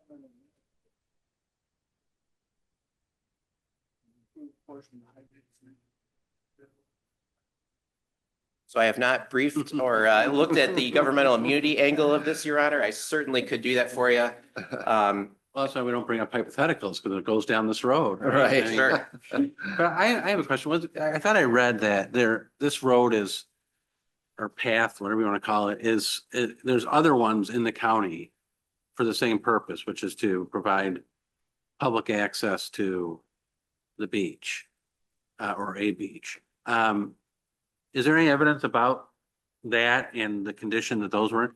I ask that because I think most of us are familiar with these kind of end of roads. There's a path to get to the beach. I mean, they're there for the public to use. And yeah, of course they being the road commission still has. And the people who live near there don't like them. no matter what. Right. No, I'm on the other side of this. They don't make visual. Everybody there hates them too. Just like Judge Godola said, they go on there, they drink, they make noise, they leak garbage. I mean. And as my family has lake property at Higgins Lake, as I'm sure you're aware, there is a ton of road end litigation surrounding Higgins Lake. Now, those road ends, I happen to know, are a little bit different, at least on the north side of the lake, a little bit more highly improved than this appears to have been. But is there evidence though about that, about the condition of the others? I mean, it's probably not relevant, but I just wonder. So there's not in the record. The circuit court judge certainly made a passing reference to that sort of thing, but there's nothing in the record to say, what the roads north or south might look like. And again, to your comment, Judge Murray, what I would say is the test is the totality of the circumstances. So these circumstances are going to vary widely from road to road, and it's the court can weigh one factor over another in coming to a decision. And Judge Godola, it's back to a comment you made earlier. Well, if this was so rare and infrequent, then why are we here? And that's the same thing that the circuit court said. And what I would say is, well, then you could never bring a case like this, because if it's enough to bring a claim, and then the court says, well, if it's enough to bring a claim, then it's current and frequent, so you lose, right? So that can't, I don't think, respectfully can be the standard. And number two, what I would say is the appellants in this case, they worked a long time and very hard to be able to purchase these lakefront properties. These are very nice places. And frankly, if it's just one person a year, that would just annoy the tar out of me. And, they, again, tried to do this without litigation, but they were stonewalled for various reasons. So that's why we're here, making this claim under the totality of the circumstances. Any more questions before I continue here? I don't think so. Okay. What I would point to I think, Your Honors, here is the issue of certification in the Sheboygan County case from 1997, admittedly unpublished, but I think speaks powerfully. So non-certification, the Sheboygan County panel said, is the equivalent of relinquishing all control or rights to the road, which is the essence of abandonment. And that's what we have here. About 2/3 of the portion that we're speaking of is non-certified.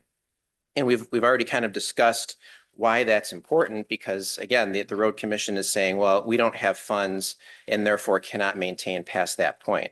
I guess I would say it's significant that it's an unpublished opinion, because at least as far as I'm concerned, I tend not to agree with that, because I think certification, going back to what I just said, has to do with your ability to use state funding if you wish to make improvements to a portion of a roadway. Doesn't necessarily mean that you've abandoned the road. Well, to dovetail off of that, Judge Godola, what I would say is it's a factor worth considering. I concede that much. I will say that I don't think that I've obviously researched these issues quite intensively. None of the panels that have ruled on this issue have ever found that non-certification is anything other than a factor in favor of abandonment. I agree. And to your point, it's not though, decisive in and of itself necessarily, right? correct. None of these factors in and of themselves are decisive. They have to be weighted according to the court's good judgment. And here, a significant portion of the road east of the guardrail continues to be certified. About 125 feet, yes. Right. And, I think there would be some level of understanding if the court were to say, well, this certified portion maybe should stay with the Road Commission and this non-certified portion should not. The circuit court didn't go that direction, obviously, which is one of the reasons that we're here. But the AMS court, again, found that that's evidence of intent to abandon. And I think we've kind of discussed that here at length. But again, Judge Godola, so you're saying, and I agree with you, that if the Road Commission really wanted to, there are ways that it could maintain past the certification, but it's made the intentional decision not to here. This isn't something that, happened by accident. This was an intentional course of conduct. And I think what Brother Counsel might say and what the circuit court said is, well, the private parties there were exercising control in maintaining. There's nothing under the statute, under statutory law or in the case law that says you can deputize private citizens to perform what your statutory duty is. The Road Commission has a statutory duty to maintain and to keep these places safe for the public. If you're not going to do your job, you can't just say, okay, well, the public did it for us, hooray for us, and then we can go on our merry way. That's not what the case law says, and that's not what the statute says. And again, so the Road Commission director was asked about this. I won't belabor that point because I know the court came prepared today, but it's all over the record. They've said, no, we don't maintain. We never intend to maintain past certification. And there's no evidence in the record that they ever maintained past the guardrail. And I also want to briefly touch on exercise of dominion by private parties. Again, this was a factor that, to my knowledge, no appeals panel has ever held that this is anything other than a factor in favor of finding abandonment. When you throw your hands up and say, we'll just let the private parties take over and treat this as their own, that's, again, an intentional relinquishing of authority. And if that doesn't point to abandonment, then all these other appeals panels are wrong. And I don't know what that's supposed to point to. Again, there's no legal mechanism for the private parties here to be deputized to somehow do the Road Commission's job for it.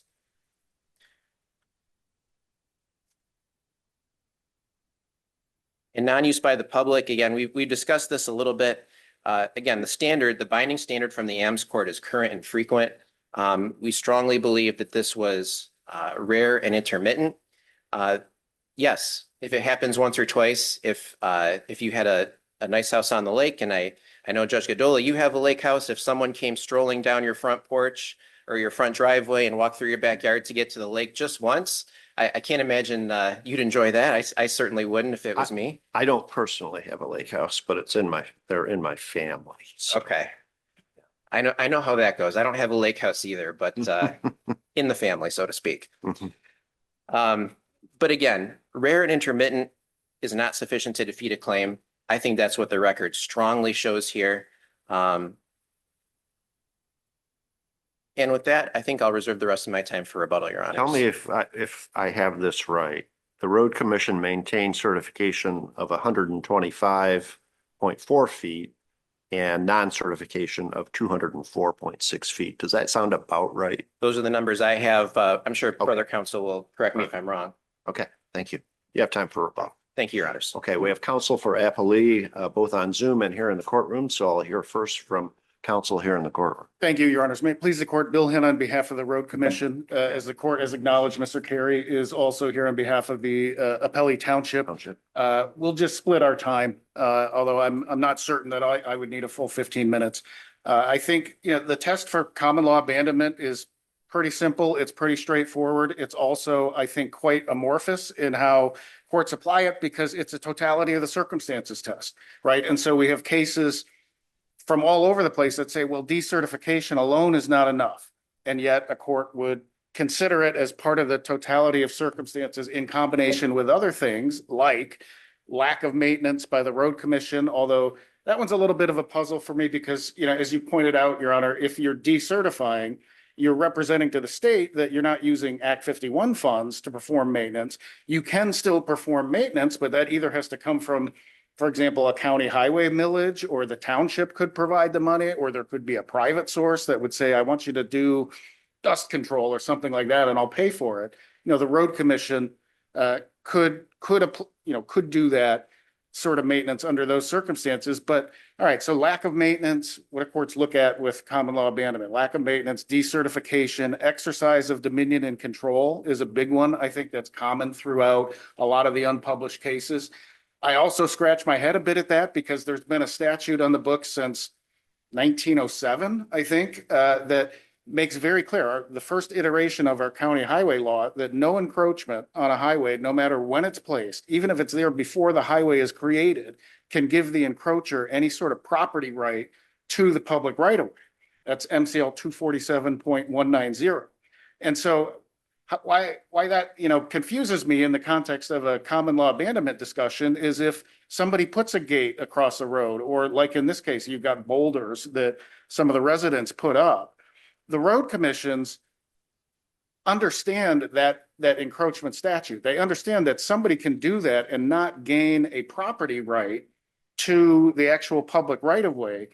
And furthermore, under the series of encroachment removal statutes, the road commissions have discretion to remove encroachments, but it's not mandatory. I found it interesting that it was the homeowners who put those encroachments there, the purpose of which was to prevent motor vehicles from going around the guardrail to use the road, right? Which is exactly what the managing director, Rob Falls, testified to. He said, yeah, normally we don't like people putting things in our right of way, but when they actually work for our purposes, we choose to allow them to remain. So the homeowners made it less of a road correct by putting the boulders there because people were going around the guardrail on their ATVs or motorcycles. The road commission made a decision to exercise its discretion in a way that did not work against its own interests. Because neither the homeowners nor the road commission wanted motor vehicles on which that was path smart because it was a pedestrian path. It's a pedestrian path, and the testimony from Mr. Falls is that there is a fairly steep bluff. I mean, it's a grade that goes down that begins beyond this guardrail. And I think that's why they certify a little bit beyond the guardrail, because where they really stopped is where it becomes, in the road commission's judgment, hazardous for vehicular travel. So at the same time, because the standard for Act 51 is you're using maintenance money for vehicular travel purposes, the road commission, I guess according to the plaintiffs here, made the mistake of being honest with the state, where, they decertified that 0.07 section because the road commission couldn't fairly represent to the state that vehicles are using this and therefore we're performing vehicle type maintenance. So, that's all. To turn that into an intent to abandon, I think is a stretch. And I think, the testimony and the record is clear that the road commission didn't ever have an intent to abandon the public right of way, to prevent the public from using this path to go down to the beach. There was a question about the other areas. I think Judge Murray, that was yours.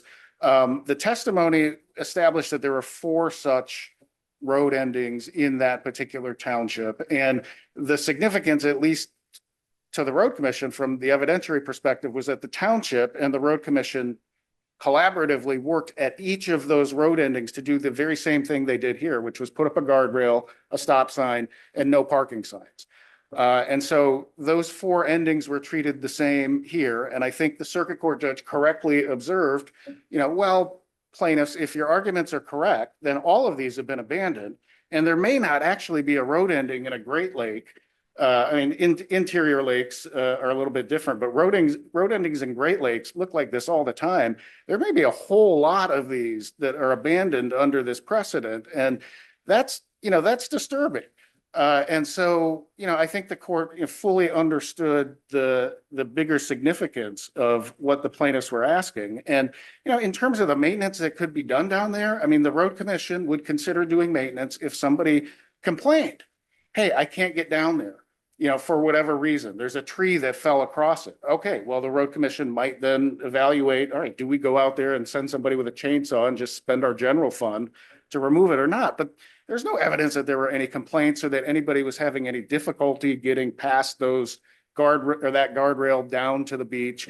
So from the road commission's perspective, everything was working out there as it had been working for decades. There wasn't a need for them to do maintenance, and road commissions, I'm sure as you realize, are creatures of limited budget. They have to make hard decisions about where they're going to allocate the limited funds that they have. And if you have basically a footpath down to a beach that's being used by the public and you have no complaints about tree trimming or picking up trash or, those sorts of things, you're not going to do anything. You're not going to spend money. It would be a misappropriation to spend money on that sort of road where for sure there would be other roads that would have a greater need. So I think as far as common law abandonment, you don't have a clear intent to abandon here. I don't think anything that they've suggested is persuasive. I think the circuit court saw it that way. I would ask the court to affirm on that ground.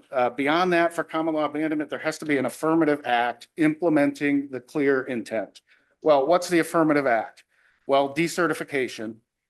For the reasons that we've discussed, that alone isn't going to get you anywhere. So, all right, you got decertification.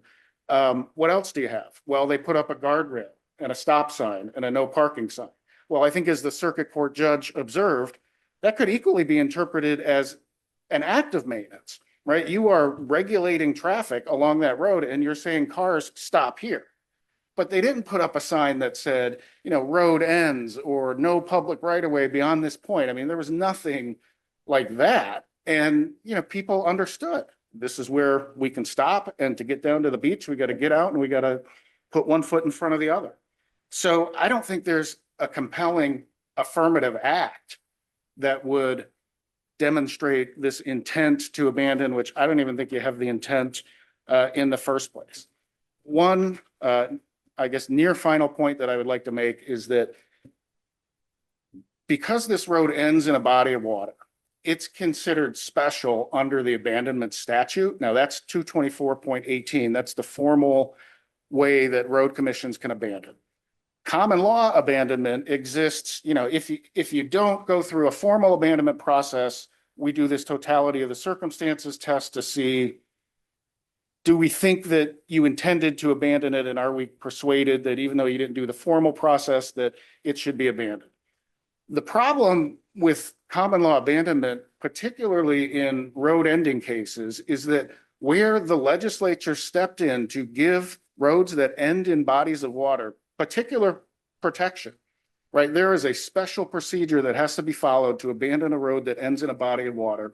The township has to be notified, the DNR has to be notified, and specifically, both of those entities have the first option to retain that road as an access point to the water if the road commission decides to go through the abandonment.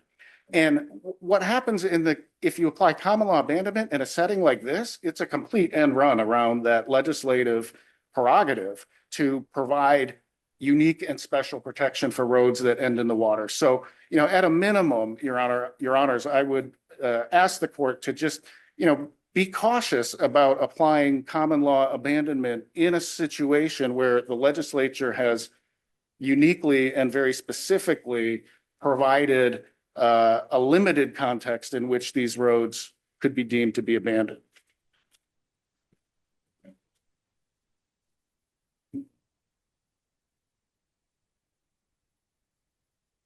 I think I probably have covered everything that I intended. So unless the panel has any other questions, I will yield to Mr. Carey. I don't think so. Mr. Carey, do you have anything to add? I think your co-counsel covered everything very thoroughly. Yeah, here's an important thing I have to add, Judge Godola. Greetings from Higgins Lake. Oh, And thank you. all the ice seemed to pile up on the North Shore last weekend rather than on the West Shore. So you better let your relatives know that. Okay. Why don't you give us your appearance? But You're no, representing Lexington. What's that? I'm sorry, Lexington. Why don't you give us your formal appearance and Thank then you, if Your Honor. anything further to say. I should have done that. William Carey appearing on behalf of the township today. And thank you for allowing me to appear by Zoom.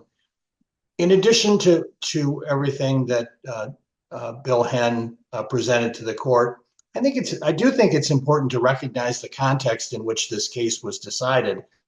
You know, certainly by motion for summary disposition, but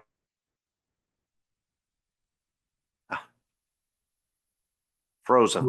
to a trial. You cut out on us. Your feed froze. Could you just say that one more time?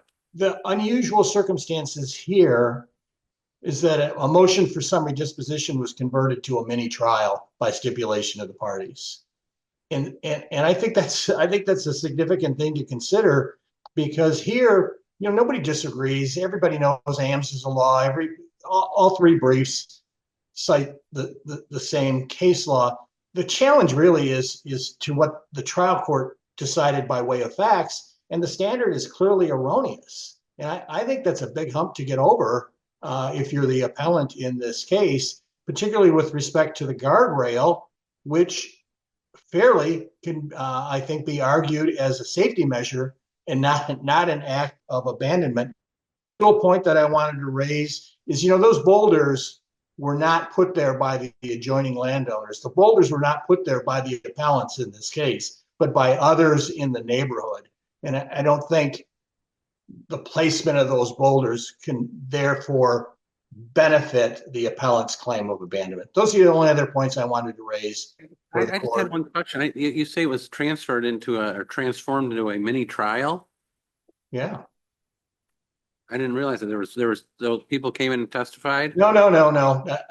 The parties agreed that he could decide it. The judge could decide it based on stipulated fact. Yes. Okay. All right. Thank you very much, Mr. Carey. Mr. Opalewski, any rebuttal? You have rebuttal, Your Honors. Not much, because we're very familiar with what's going on in the case. Right. So. Fair enough. The barriers that was raised, Meyer versus Meldrum, old case says that barriers erected by private parties and not removed by the road commission is intent to abandon or indicative of intent to abandon. Again, certainly not by itself. We do mention in the briefing that we also have the position that vehicular use is necessary to maintain the public highway. That's due to the statutory definitions that are in place. And again, I won't belabor this because I know Your Honors know the case very well, but every Court of Appeals panel that's looked at these factors, you have the non-certification, the lack of maintenance, the assertion of control by private parties, the rare and intermittent use. Those all point in literally every single case towards one direction, which is abandonment by the road commission. I thank Your Honors for the time this afternoon at this point, and appreciate it. Are you Thank still you at very much. Dalton Tomich? I'm sorry? Are you still at Dalton Tomich? I was up until July of last year. Oh. Should I change my answer? No, I went to law school at Dan, so I was just gonna say hi, but if you're not there, I'm not gonna tell you to say Why don't you hi. call him and tell him? I was gonna say, I can do that just as easy as you can. I can get a hold of him. Thank you, Your Honor. Thank you very much. Well argued again on both sides. We appreciate your appearance here today, and the case is submitted. Item 20, docket number 374344, Ebony N. Graham versus American Select Insurance Company.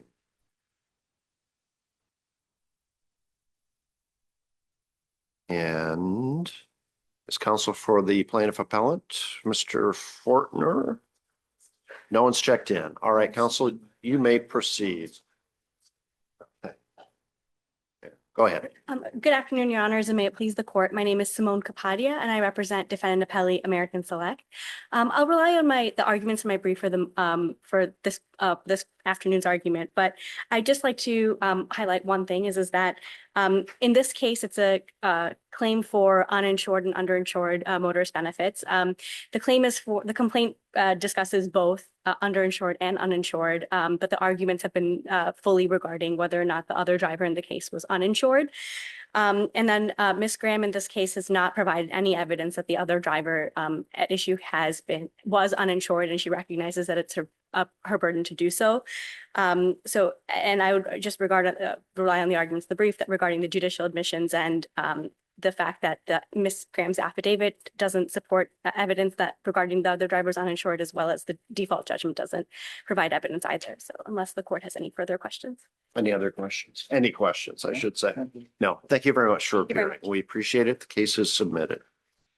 And that was, that was item 20, correct? All right. On to item 21, the consolidated cases, docket numbers 376905 and 378262 in re Urosevich Johnson Minors. And Attorney Deal is endorsed and appearing remotely. Oh, right. Yeah. No one else is endorsed. All right. Mr. Deal, you can give us your appearance and please proceed. Thank you very much, Your Honors, and may it please this honorable court, Ryan Deal appearing on behalf of respondent father for the purposes of this appeal. My apologies if there's any background noise. I had other hearings this afternoon, but actually, I'm just here. I know that this panel has read everything. I've observed numerous oral arguments this morning. I know that this panel is fully apprised of the facts and circumstances and reads everything. I'm here to answer any questions that the panel may have. Any questions for Mr. Deal? We do not have any questions for you. Hang on. Go ahead. No, I was going to make a comment. All right. Yeah, I know. Thank you for appearing, Mr. Deal. We appreciate it. And with that, the case is submitted. Thank you very much. Thank you, everyone. All right. That takes us to our last item of the day, which is item 22, docket number 374229, Mimic Insurance Company versus Auto Owners Insurance Company. We issued an order because of the published decision of this court, the Love case, which I think is decisive here, quite honestly, but we granted you each 15 minutes of time, which there's no reason for you to exercise all of that, because as I said, I think in my view, Love sort of settles things here for us, but counsel will take your appearance and let you proceed. Thank you, Your Honor. Michelle Thomas on behalf of the plaintiff appellant, Mimic Insurance Company. And at the outset, thank you for allowing the parties time to argue the newly developed case law, given that the briefs were submitted in 2024 when the issue was one of first impression. And in light of your comments, Judge Cadola, I'm here to plead that you consider invoking the special conflicts panel resolution procedure available under MCR 7.715J2 by expressing disagreement with the decision in Love versus Rudolph. I will invite you to tell us very briefly why you think Love was wrongly decided. Okay, I will. And listening this morning, because we did invite you yes, today, so I shouldn't shut you down entirely. 7 violations of the rules of statutory construction. Most of them were acknowledged by Judge Wallace in his concurring opinion in Campbell versus State Farm. So I would like to highlight that. One, the panel in Love just simply did not enforce the language of sections 3.1.1.4, 5, and 6 as written.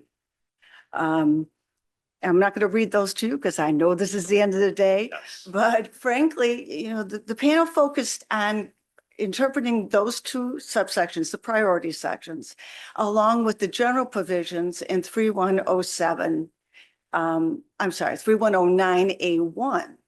Because, and then what their conclusion was, listen, if you're not named in the automobile policy as a named insured, spouse, or resident family member, then you do not get to invoke, you have to go to the automobile policy, even if there are exclusions and exceptions under 3109A2 and 3107D. Well, 31146 doesn't even mention 3109A1, but it does expressly incorporate 3109A2 and 3107D. And as Judge Wallace in Campbell noted, 3109A2, these numbers are going to be driving us crazy, but it broadly speaks to policies, not individuals. So that the reference to 3109A1 was not only inappropriate because it's not incorporated in 31146, it also doesn't matter because 3109A2 is expressly incorporated and broadly speaks to policies. And 3107D specifically says it applies to all persons who have a right to claim to benefits, not just the named insured spouse and resident, household resident. Okay, so you've got this, the general rule of statutory construction, primary rule, enforce the words as written. One of the words that is most determinative here is that 31146 speaks in terms of shall. It says that a motorcyclist shall look to his or her own policy or the assigned claims plan if the automobile policy has elected the exclusions or the exceptions based on a qualified health insurance program. All right, so you have that violation. Then you also have the general statutory construction rule that requires that specific provisions control over general. 31146 is a specific provision regarding priority and therefore should control over the general provisions regarding exclusions under 3109. Moving on, you have the general rule, which I will refer Judge Murray to University Neurosurgical Associates decision, where it was recognized, among other cases, that the No Fault Act is the rule book when PIP benefits are to be enforced. And the Love panel simply did not consider that rule at all. Secondly, and additionally, as Judge Wallace pointed out, by refusing to enforce 31146 as written, the Love panel essentially rendered it null, or the language surplusage. In fact, I would say rendered it absurd. As Judge Wallace accurately recognized, there are not going to be any situations where a motorcyclist is also a named insured spouse or household resident of the automobile policy. So effectively then, 31146 will never apply. Well, that should never be the starting point for any statutory construction by a court. Six. I asked you to be brief, and I have think two more. we're very quickly. All right, two more. One, this is an amendment, and an amendment added to in order to reduce no-fault insurance costs. The rules of statutory construction require that when there is an amendment, there must be a presumption there is to be a change. The Love panel enforced 31145 as originally written, did not consider the change the legislature intended to make. This was by a adding huge 6. amendment to the statute. The whole statute Sweeping was reforms. rewritten. It wasn't a specific amendment of this section and subsection of the act. So I'm not sure No. how far that carries you. Well, there were sweeping reforms, Judge Godola. I agree with you. This was one of them, of the sweeping reforms, because they added 31146.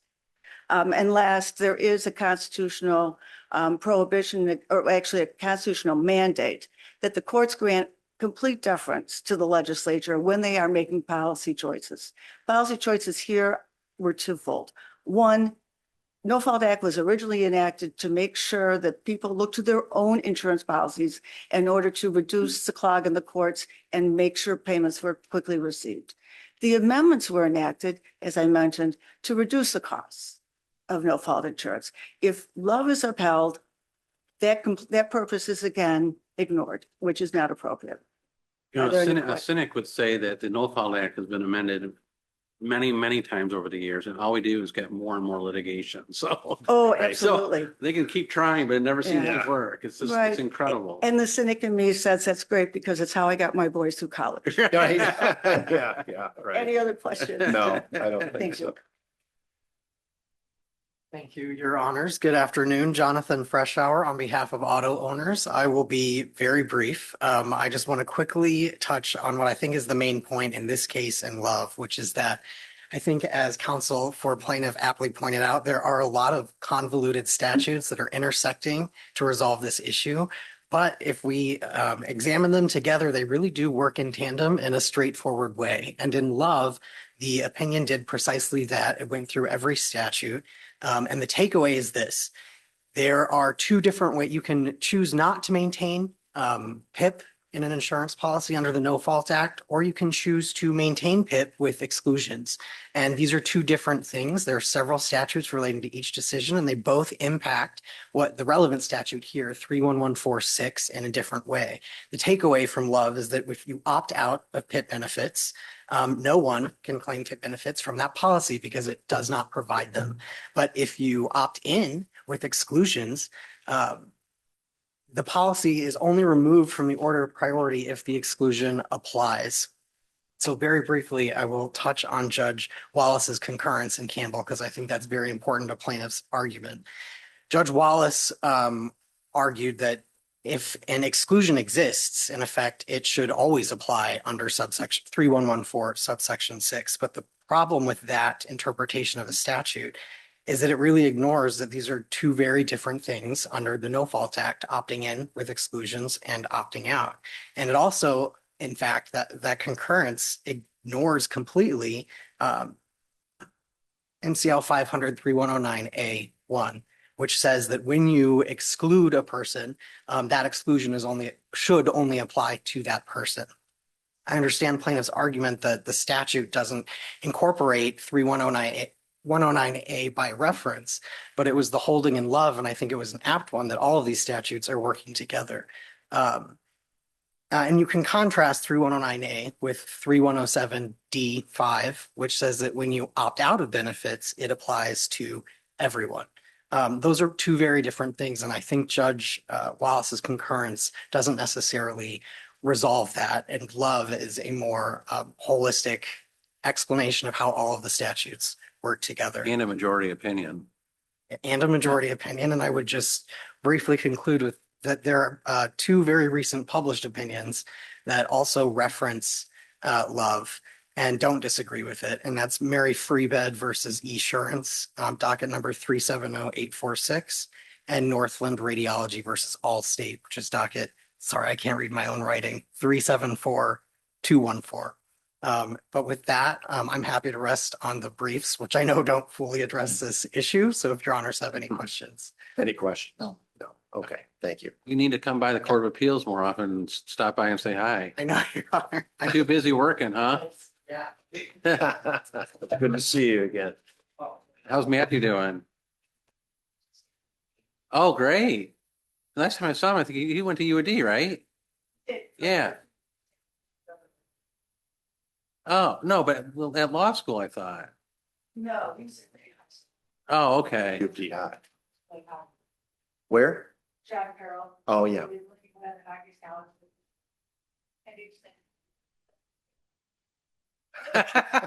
Where is he now? Is he in Grosse Pointe now though, or no? Oh, good, good. Oh, is he really? Oh, yeah, I know where it is. Yeah, yeah. All right, well, tell him I said hi. Yeah. I will. Yeah, okay, thank you. The case is submitted. Thank you very much. Appreciate it. And that concludes our docket for today and yesterday. We are adjourned. And